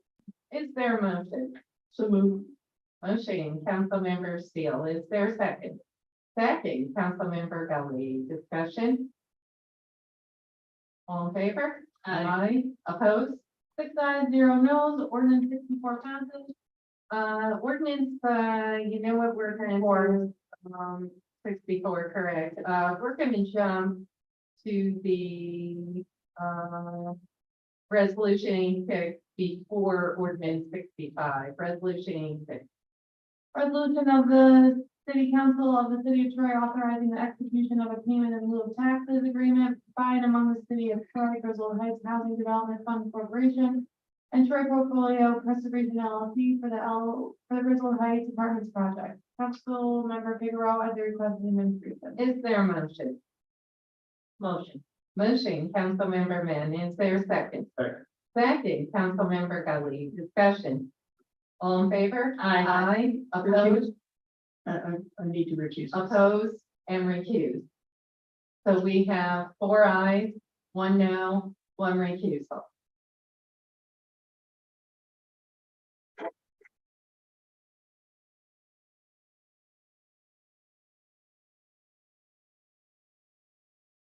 Four ayes, 1 recusal, 1 no, resolution 86 passes. Ordinance 65. Ordinance 65, ordinance authorizing a waiver of the building permit fees for the Troy Housing Authority's Griswold Heights Apartments Project. Councilmember Figueroa, at the request of the administration. Is there a motion? Motion. Motion, Councilmember Soriento, is there a second? Second. Second, Councilmember, I Can I can't even do that? no. All right. Is there a second? Second, Councilmember Mann, discussion. All in favor? Aye. Opposed? And recused. 4 ayes, 1 no, 1 refusal, ordinance 65 passes. All right, we're gonna hop to ordinance 66. Ordinance 66, ordinance authorizing the reconveyance of real property acquired by in foreclosure 29 Ridge Drive. Council President Mantel, at the request of the administration. Is there a motion? Motion, Councilmember Conley Wilson, is there a second? Second, Councilmember Min, discussion. All in favor? Aye. Up. I just wanted to advise the council. I was looking through the resolution and I noticed that in the memo of support, and I think in the last paragraph or so, I said it was a 5-year agreement. In this case, it's a 3-year agreement, so we'll get our money sooner. The person who we're reconveying to is hoping to get a settlement out of the pension fund, of some sort. That's better news. Thank you. Thank you, Rick, and I'm glad you came up. Thank you. Ordinance 66, we have a motion, we have a second, all in favor? Aye. Opposed? 6 ayes, 0 noes, ordinance 66 passes. Resolution 81. Resolution 81, resolution confirming an appointment to the Troy Industrial Development Authority, Council President Administration. Is there a motion? Motion, Councilmember Gully, is there a second? Second, Councilmember Min, discussion. Oh, President. Yes, Councilmember Min. Alex Carlton, who's being appointed, to serve in the Troy Industrial, Authority is really going to be an amazing asset for Troy. He's been, he, attended RPI, he's lived in Troy, for over 10 years and has been one of the founding members of Ecovative, which brings the mushroom industry in terms of manufacturing, to the capital region and has really helped develop the science behind that. And this is one of the industry clusters where Troy is a global leader. And so we are very lucky to have yet another person stepping up to help serve the city and bringing their experience here. And I'm very excited about this appointment. Okay, and hopefully he'll be very cautious approving pilot. All right. Further discussion. All in favor? Aye. Aye. Opposed? 6 ayes, 0 noes, resolution 81 passes. Resolution 82, resolution authorizing the mayor to execute a contract amendment with LaBelle Associates for Marina North Riverwalk Park design. Council President Mantello, the request of the administration. Is there a motion? Motion, Councilmember Conley Wilson. Is there a second? Second, Councilmember Gully. Discussion. I'm just really excited about this, very passionate. If you have a half an hour, I can talk to you about my Hudson River Valley Greenway days and my New York State. All right, further discussion. All in favor? Aye. Opposed? 6 ayes, 0 noes, resolution 82 passes. Resolution 83.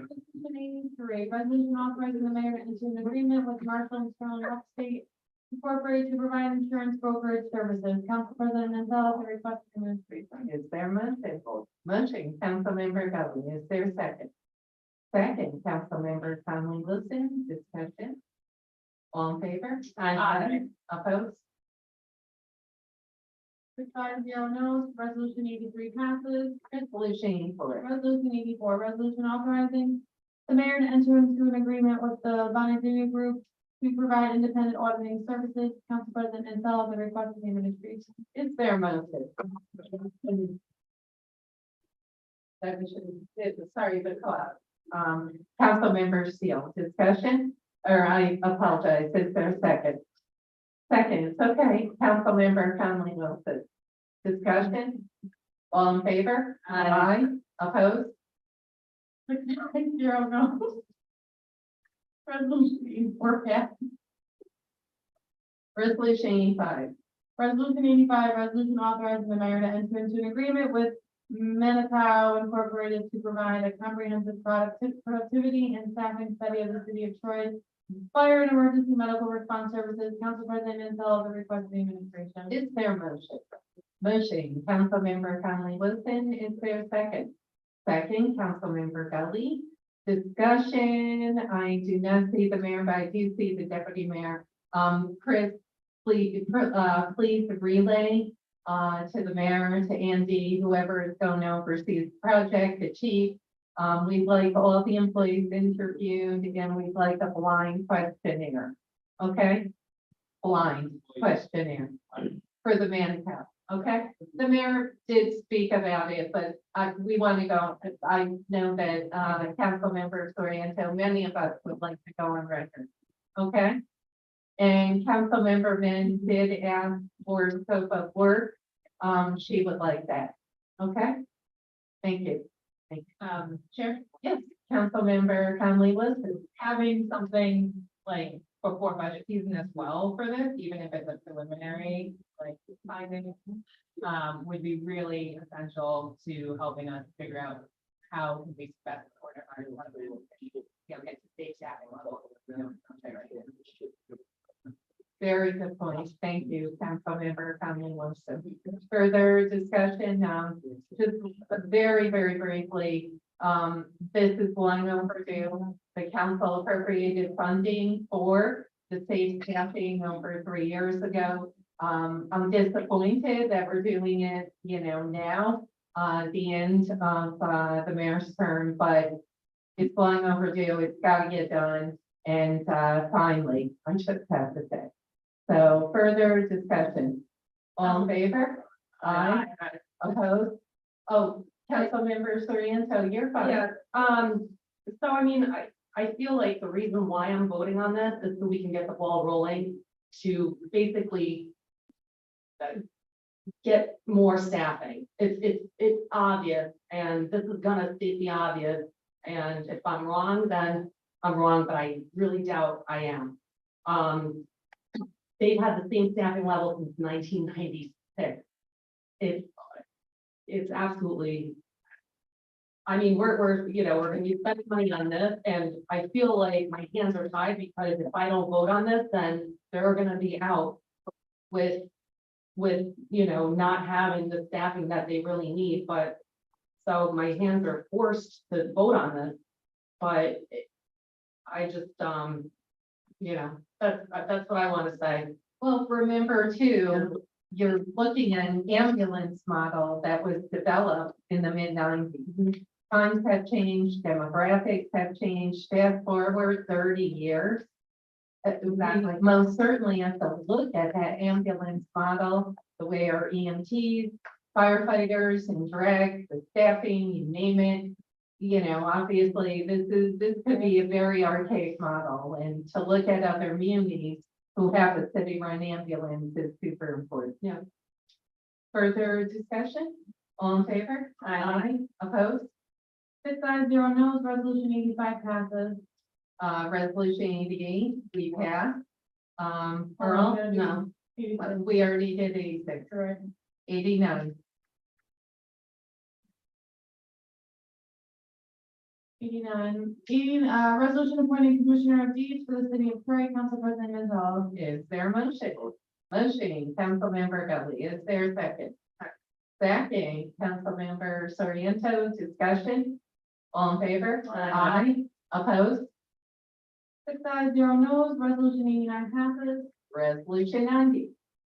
Resolution 90, resolution commemorating the 150th anniversary of St. Michael the Archangel Parish. Is there a motion? Motion, Councilmember Conley Wilson. Is there a second? Second, Councilmember Soriento. I apologize. Very quickly, some folks from St. Michael's contacted me, and I know St. Michael's is located in North Greenbush. However, St. Michael's used to be on Snow Ave, and there was a horrible fire. My in-laws coincidentally were married there many years ago, who have since passed. So stating that, I did contact North Greenbush Council, so they would also pass a similar resolution. So thank you for adding this on, and take a look at it. Please read it. It's got some really cool history. And I thank Rick Morrissey for working on this resolution. Thank you, Rick. There is an event, I'm not sure when it is, so I will contact folks regarding when that event is for the 150th anniversary. Okay? Further discussion? All in favor? Aye. Opposed? 6 ayes, 0 no's, resolution 90 passes. Resolution 91. Resolution 91, resolution in support of A 05477 and S 05781 A exempting income derived from working at the polls from the definition of income. Councilmember Steele. Councilmember Steele. Thank you. Is there a motion? Motion, Councilmember Gully. Is there a second? Second, Councilmember Conley Wilson. Discussion. Thank you for bringing this to us, Councilmember Steele. Thank you, Council President. I also want to thank our Assemblyman, John McDonald, who sponsored this legislation in the Assembly and brought it to my attention. I echo Councilman Gully's earlier comments that we are deeply indebted to poll workers who give up a tremendous amount of their time, and it's a grueling day. But now we have added early voting, which adds even more times. And so that adds to the income and is actually negatively impacted recruitment of poll workers, particularly senior citizens on fixed income. So this is a very important item, and it is hopefully moving through the assembly and will be on the governor's desk soon. What I learned today from the assemblyman. So again, thanking him for taking on this cause. So this has passed the Senate and the Assembly. That's fabulous. Hopefully they do before early voting is active, but It's waiting. all right, further discussion. All in favor? Aye. Opposed? 6 ayes, 0 no's, resolution 91 passes. All right, last but not least, resolution 92. Resolution 92. Resolution authorizing issuance of a subpoena to testify before the Troy City Council in the matter of an investigation of the unsafe conditions of the structures at the Harbor Point Garden Apartments complex that necessitated an emergency evacuation of more than 50 apartments and the response of the landlord, 182 Delaware LLC, to the emergency council president Manzello. Is there a motion? Motion, Councilmember Soriento. Is there a second? Second, Councilmember Conley Wilson. This is a reissuance. There was a person left off of the reissuance of subpoenas, and that is Lisa Durkis. So hopefully we'll be able to get her in. Rick, have you heard from the attorney representing any of these clients? I spoke to him a few days ago. Have a message.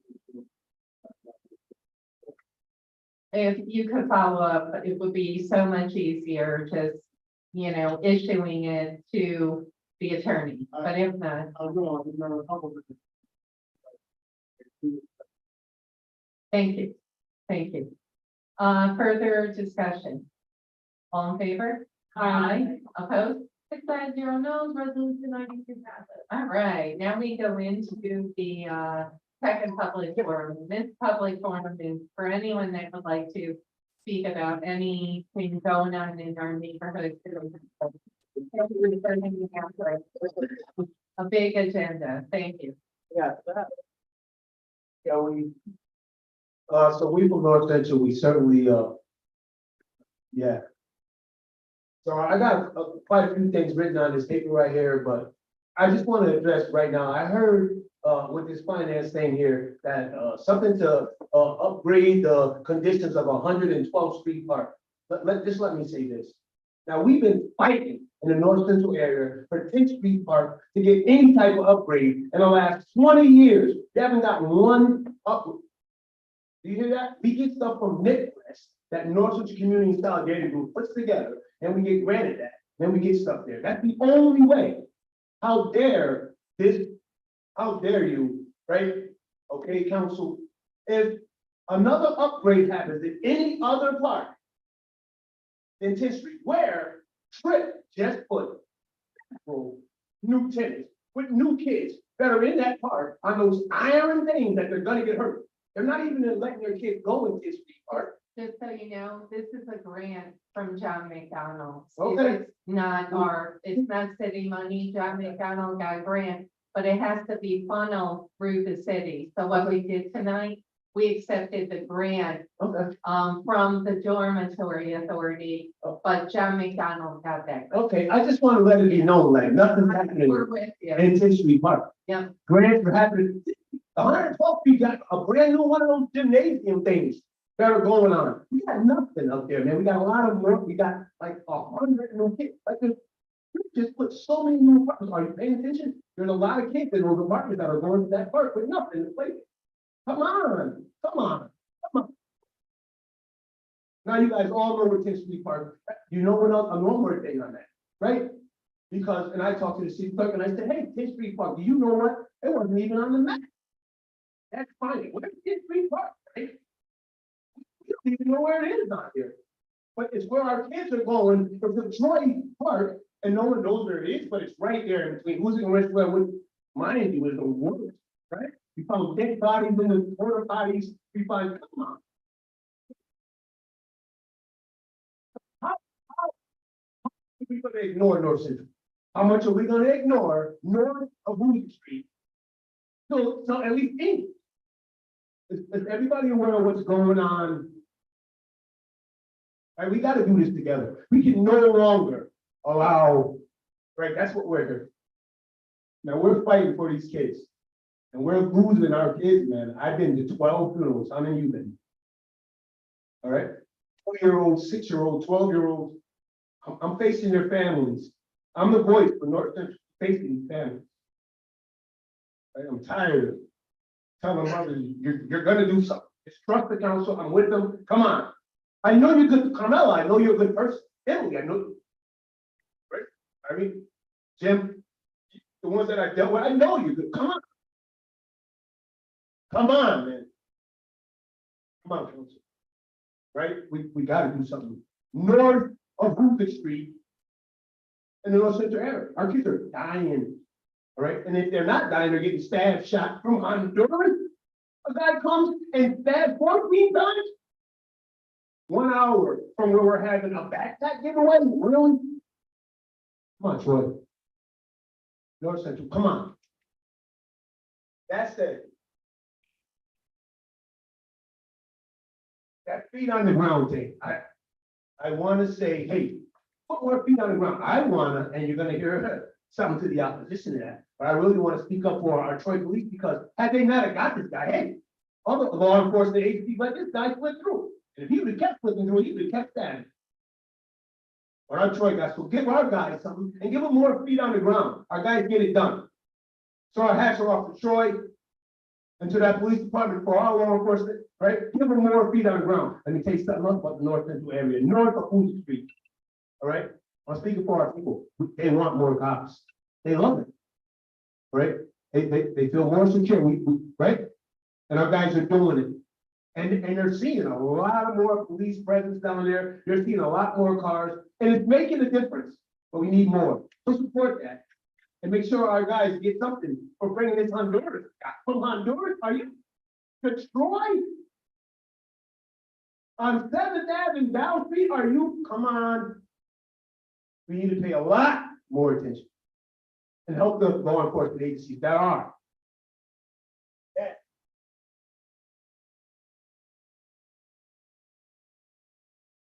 On the other side of the thing that the guy spoke about with the landlords who are just doing what they want to do in the city somehow, and we're trying to address it, right? But my thing is, these are like this, but what I want to say, so we got good property owners that own gracious property around here that are being denied opportunities where they're doing everything that they can. We have a property owner here today, as a matter of fact, who will probably speak, okay? Like they're doing everything that they can to make it happen, and then they're getting, I mean, the good property owners should get the good side of what we have to offer, whatever we can relieve or anything for them, so that we can rebuild and beautify and bring things to the North Central area that will allow us Troy Strong together, revitalizing our youth that will allow us to do that. Give us the opportunity. Stop penalizing the ones that are doing the right things. So that people can say, you know what, yeah, I'll do it too, because I see if I do the right thing, sure, we will recognize it. Okay, come on. Come on. I'm gonna kind of brainstorm this. Getting crazy. We now we got violence in Eddie's Lane. I mean, kids are up there. Come on, Troy. So what we're doing with this Together Revitalizing Our Youth thing is, we're trying to create a change. We're trying to give our kids an opportunity. If you go out there and you ask our kids, what do you think? And guess what? They don't know what to think. They don't know what to do. We all wake up with a shower, we hope, and with breakfast and all these other things. Our kids are not. They don't have that, they're waking up in the streets. On the street, ain't no shower, ain't no breakfast. What were you thinking? Why did you do that? They really don't. Okay, come on, we gotta support them, and we have a way to do that. North Central Community Solidarity, we've put together a business plan. We have offered it several times. We're I believe in the next week, we've had a response now from the deputy mayor's office. They've been very busy, but we've had that. So we're gonna go in there and we're gonna bring this, but we need together, we need all of Troy to get together with this. To make it happen. And we have to move the line in that North Central area. Some of those have to happen. It can happen. Is it not happening because it's not happening to you? I've been to 12 funerals, 6 of which were family related. I got more to go to. It ain't over. You just gave a beautiful thing for Earl Harris. Huge. Troy. Come on, council. They're all counting on you. They have people. And for representation, you want to run for District 2, you gotta be president. We have that. Stand together, these comrades, you're gonna let him do this, you're gonna let us be misrepresented. Who does that? Belly always does. Carmelo, and every time I ask, men at work, the people that I actually step up. I ask, all right, you guys, you have other places to be, and when you have to be there, but Troy is suffering, North Central is suffering. My kids are dying. They're getting shot, stabbed at 2 years old. Come on, Troy. All right, I'm just gonna finish here. We need to know. We just got this. I just got this. At the Doyle Middle School. So I go back to school. Our kids are excited. We're trying to do everything we can to get them back in there. The word that we can get interested even go back to school. Now we're getting up there, and when it's time to register, guess what's happening for the last couple of weeks here? You can register them, but they're not going to be able to come to school because and again, our condolences with the family of whoever this person was, but whoever they had on that person of getting them back into school died, passed away a couple of months ago. No one filled the spot. So now there's kids being, the registration, they're just taking the registration for this day, but your kid can't come here until the process is completed. But it's gonna be another couple of weeks before they. So now we're talking about kids. Look over.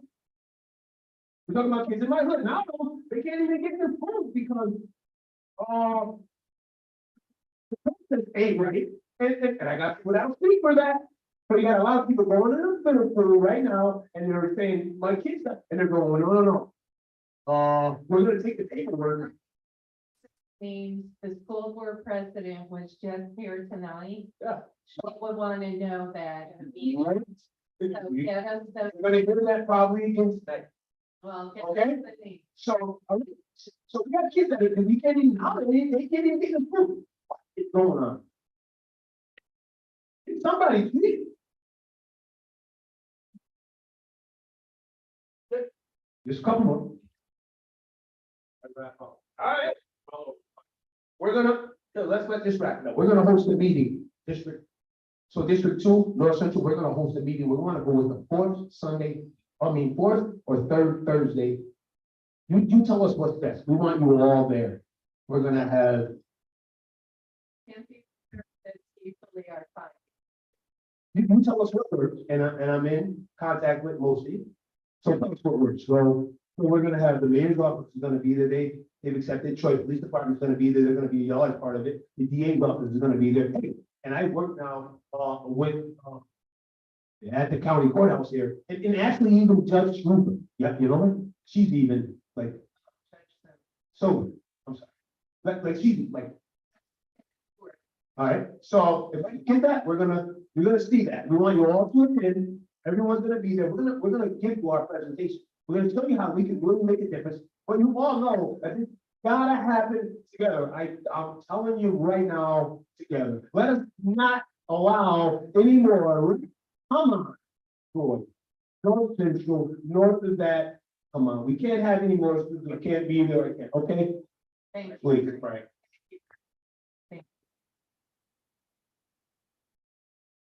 All right, would anyone else like to speak? Hi there. How do you call it? Good evening, Good evening. City Council. How you doing, Jim? My name is Naheem Phillips. Let's see. I was sitting there, yeah, I don't. Give it to him. I don't have. Okay. Today is the first day of school for the Troy City School District. I have a 5 and a 6-year-old. I'm a single dad. I wasn't able to. My kids weren't able to go to school today. What I wanted to propose to City Council today, I'm not even sure if it's within the scope of this small legislative body, but I wanted to call for independent investigation into some dealings with the Troy City Police Department.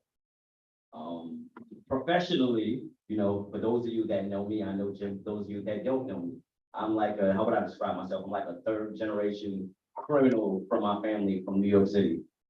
All of my life in and out of jail. I was subsequently sentenced to serve a life sentence in 2006, almost 20 years ago.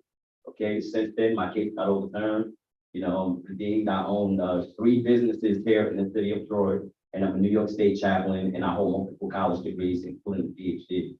So when it comes to certain things, I feel that what I have to say matters because been there, done that, I have practical experience. I've been in Troy for more than a decade now. One of the reasons why I came here is because the Troy City Police have shown me that they're different than Albany City Police. When my case was overturned, it was largely because of the fact that there was a lot of malfeasance and corruption within the police department. So there were probably 7 to 8 police detectives, including the prosecutor that was fired. I'm somebody that should have been sitting in jail because I probably did everything that they said I did, which was dealing with theft. But if you have police that are more corrupt than the criminals, they're going to contaminate evidence, they're going to falsify evidence, and they're going to make it so that individuals are walking the street that shouldn't walk the street. And this was Albany? Yes, this was all me, you know, so now in Troy, I haven't had that problem. I've been able to thrive, finish school, you know, it was held on through planning and zoning. I own the Twisted Kitchen, I own Benevolence Cafe, some of the city council members come, the mayors come, we feed kids free on the weekend. I don't bother the city for money or, you know, try to go back into my old ways and triggers and try to get grants because who knows what I would probably do with it. I open up different businesses that provide an overhead to fund the not-for-profit organization that I've had for more than 7 years, Family Benevolent Services. Our offices are in Lansingburg, okay? So I'm 100% legit. What's been happening lately with the Troy Police Department is they've been overstepping. They've been doing what the Albany Police Department used to do. I learned when I went to trial that more than 35% of the Albany Police Department, the police officers actually held law degrees. So when you're a police officer and you hold a law degree, you kind of know how to backdoor the Constitution. Sometimes that creates a problem. Lately here, the incident that I want to talk about on June the 15th of 2023, I have to put this part in. I am a New York State chaplain. Okay, I don't know if any of you knows what that is, but there's like a course that I've had to take. I don't know if you know of Bishop Mackley. I have credentials. I have a badge. I go into jail. I had to go through training. I had to be certified through the Department of Homeland Security, all sorts of stuff. I'm trying to do my best to do things the right way. As a sworn New York State chaplain, I have an oath that I have to adhere to as far as providing pastoral care to individuals. Being that I dealt with the criminal justice system, as a criminal, now I deal with the intersection of law and spirituality. So most of the individuals that I deal with, they're criminals, young criminals. And I feel like I reach them, I help some of them. However, on June 15th, the Troy Police, and a lot of individuals didn't even care about this. I live on Ingalls in Stephen Figueroa's district. The Troy Police blew my door off. They blew my door off, okay, at 5:19 in the morning.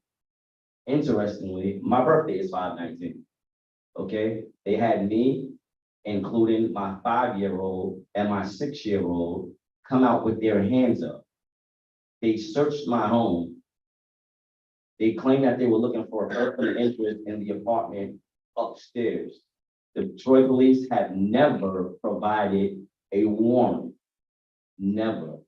Okay? Every time I go down to the police department, or even have an attorney go down to the police department to ask about the warrant, they're claiming that they gave it to me.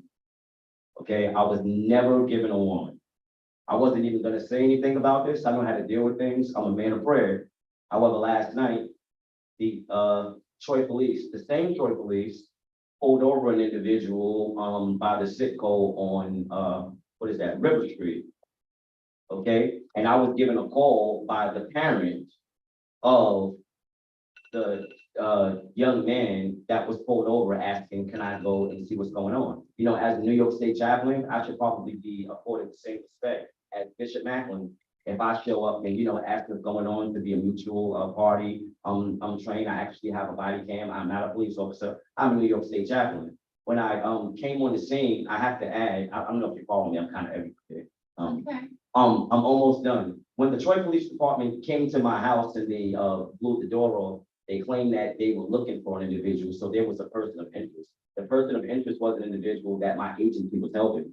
Him and his mother, their house had burned down about 3 or 4 months prior in Lansingburg, across the street from Stewart's. One of the things that we do is we help individuals.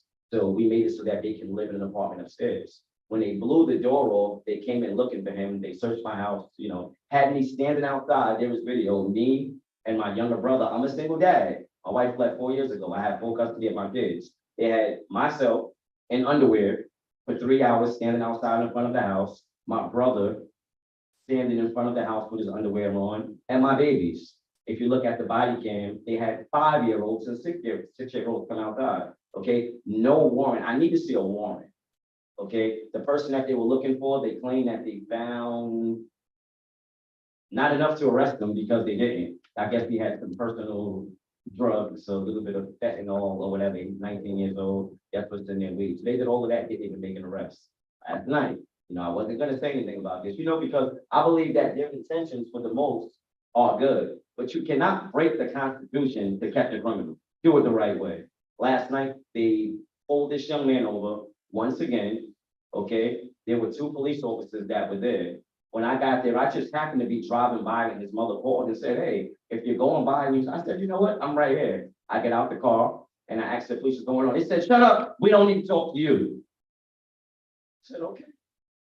I didn't show any credentials, say I'm a first responder, I'm a New York State chaplain. They know exactly who I am. So I stood there and I'm listening to the conversation, okay? And the conversation was, they're telling the young woman, we want to search your car.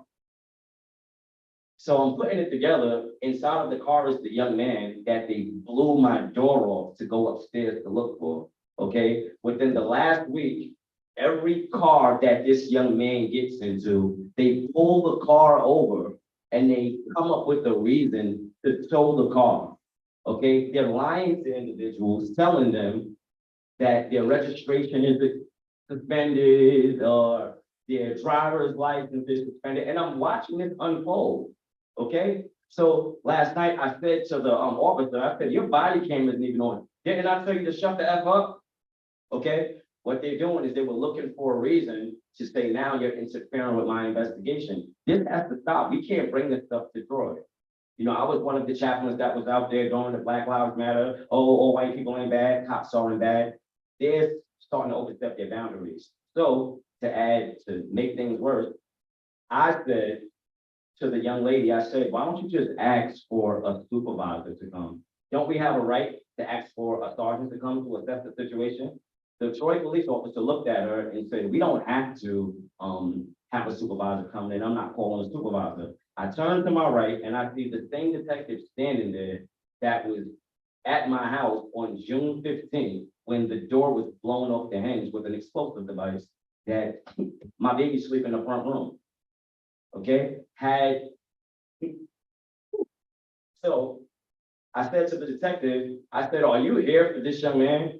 Because it's interesting that these two police officers pulled over every car that this young man is driving in. Okay, if you want him, go by the law and get him. But right now, you want to search this young lady's car. You're telling her that her license is suspended. His body cam wasn't on, and you still haven't provided a warrant to show that you can even search my house in the first place. He looked at me and said, oh, we left the warrant there. You know, it's just a lot going on, and I need to know whether there was a warrant. Because my 5-year-old and my 6-year-old don't want to leave the damn house, and they think that all cops are bad, and they will not go to school. They're crying at night. They're urinating on themselves in the bed. Okay, I need for the Troy police to show, and when I ask, every time I ask, there's always something. Oh, well, we had a warrant for the whole house. A no knock warrant has to specify, it better have names on it. And if the cops said, we've been watching this house and the individuals upstairs for 3 months. If you have been watching this house and the individuals upstairs, then you know that on the first floor, there's a 5 and a 6-year-old. And every morning I get up like clockwork and take them to school, to daycare at 7 o'clock in the morning. So if you knew that children were going to be there, then you would have had child protective or something there. But they're overstepping their boundaries, and I would like a dialogue to know if you actually have the scope to just find out if they have a warrant. And find out why they're being so rude and disrespectful to individuals, find out why they're harassing individuals. Otherwise, it's gonna wind up being something else and something else. And for those of you that know me, you know, like Jim, I am a chief executive officer of a nonprofit organization that actually matters, that actually has its own office, its own base. We have multiple businesses, and we, you know, we're not supposed to influence whether people vote or not because we're a 501c3, but I don't want to be in individuals' ears about what I think the Troy police should be doing, shouldn't be doing. So last night, I'm gonna post this. It's okay. Because I would like to hear what you got to say. So last night, You, yes, would you mind if we had the chief follow up with? yes, ma'am. I need to add this. So last night, since the police officer didn't want to talk to me, I said, well, you know what? I know that Steve isn't here. I have Steve on speed dial. I'm in his district. Before he was there, you know, I was dealing with the other woman that I love so dearly. Yeah. I said, I just didn't want to say her name. I said, you know what? Officer, I'm gonna call city council. So I called Steve and I said, Steve, there is a woman that is pulled over. The police want to search her car and she's asking, why did you pull me over? And he's saying, I don't have to tell you why, and I don't have to call sergeant. So Steve says, you know what? I'm on my way. The police officer looks at me and says, I don't give a damn if you call every city council member here. They're still gonna stand over here and we're still gonna do what we want to do. So during this investigation that you may have the scope to conduct or not, I still have it on record. Whether the officer's body, if the officer's body cam is on, it's gonna confirm everything that I'm saying. And that's just something that needs to be changed in the Troy Police Department. We can't have cowboys. We can't. Okay, I understand that they're angry. Maybe they need to take higher exams to become detective if they can't solve some of these murders that these little kids are committing. Okay, there are individuals like me and probably some individuals from SNUG that are smart enough to sit down with them and help them to reconstruct certain things and help them, but they want to do it all by themselves and they're acting as cowboys. Now, what if one of my children got hurt? And how dare a Troy police officer say, I don't care if you call Steve, I don't care who you call, you know, they're taking on this thing that Schenectady took on, and they're taking on this thing that Albany took on. And I'm starting to wonder whether most of these police officers are even from the city of Troy. I know that some of them are hired from Albany, but if they're actually from these economically challenged areas and they even know the kids Or are they just creating a different paradigm or social construct where they can harass individuals? It's not fair. And I just, with all due respect, I need to see a warrant. And I hope that some of you are curious enough to say, let's see if we can call the chief or talk to the chief, and I need to see. So then I was given a letter from the property owner. I leased this property from this individual. I've been there for 8 years. Because this house was, I guess, rated, there's a weed spot, and it's 2 doors away from my house. Okay, that place has been there for about 3 or 4 years. Okay, there's no criminal activity happening in my home. I can guarantee that. That's why they didn't take anybody from out there. But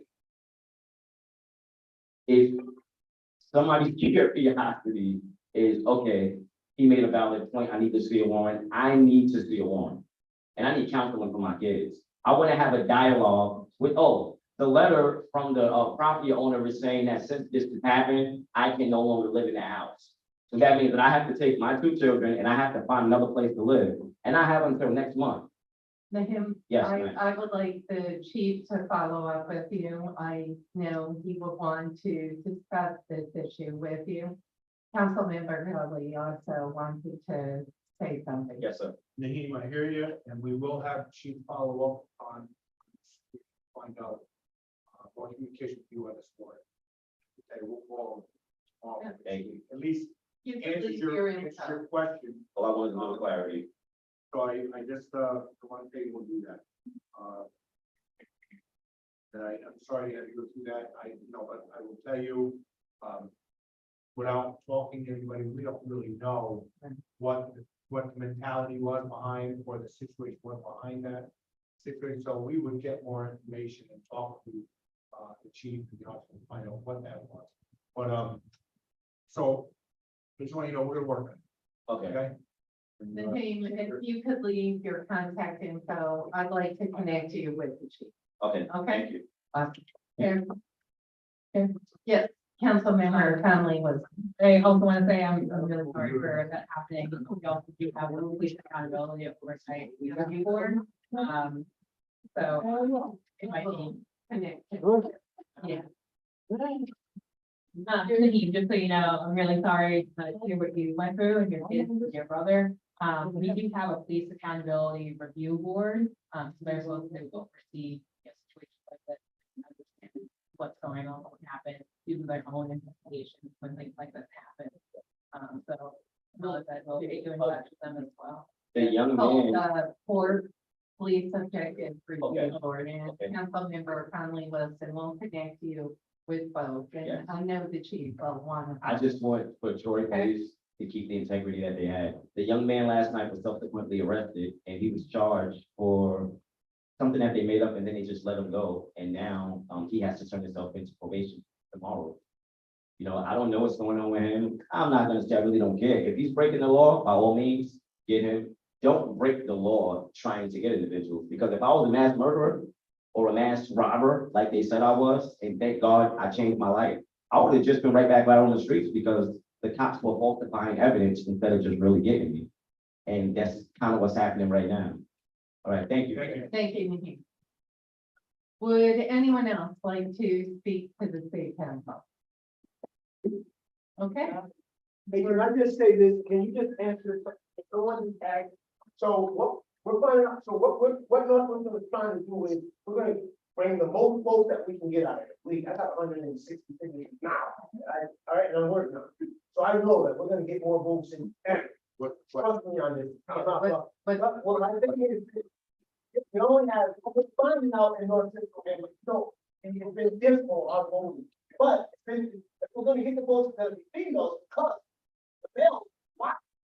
Somewhere, so what we want to know, and I've asked this, how do we get, because unless you're innocent until they're proven guilty, we want the votes out of Rensselaer County Jail.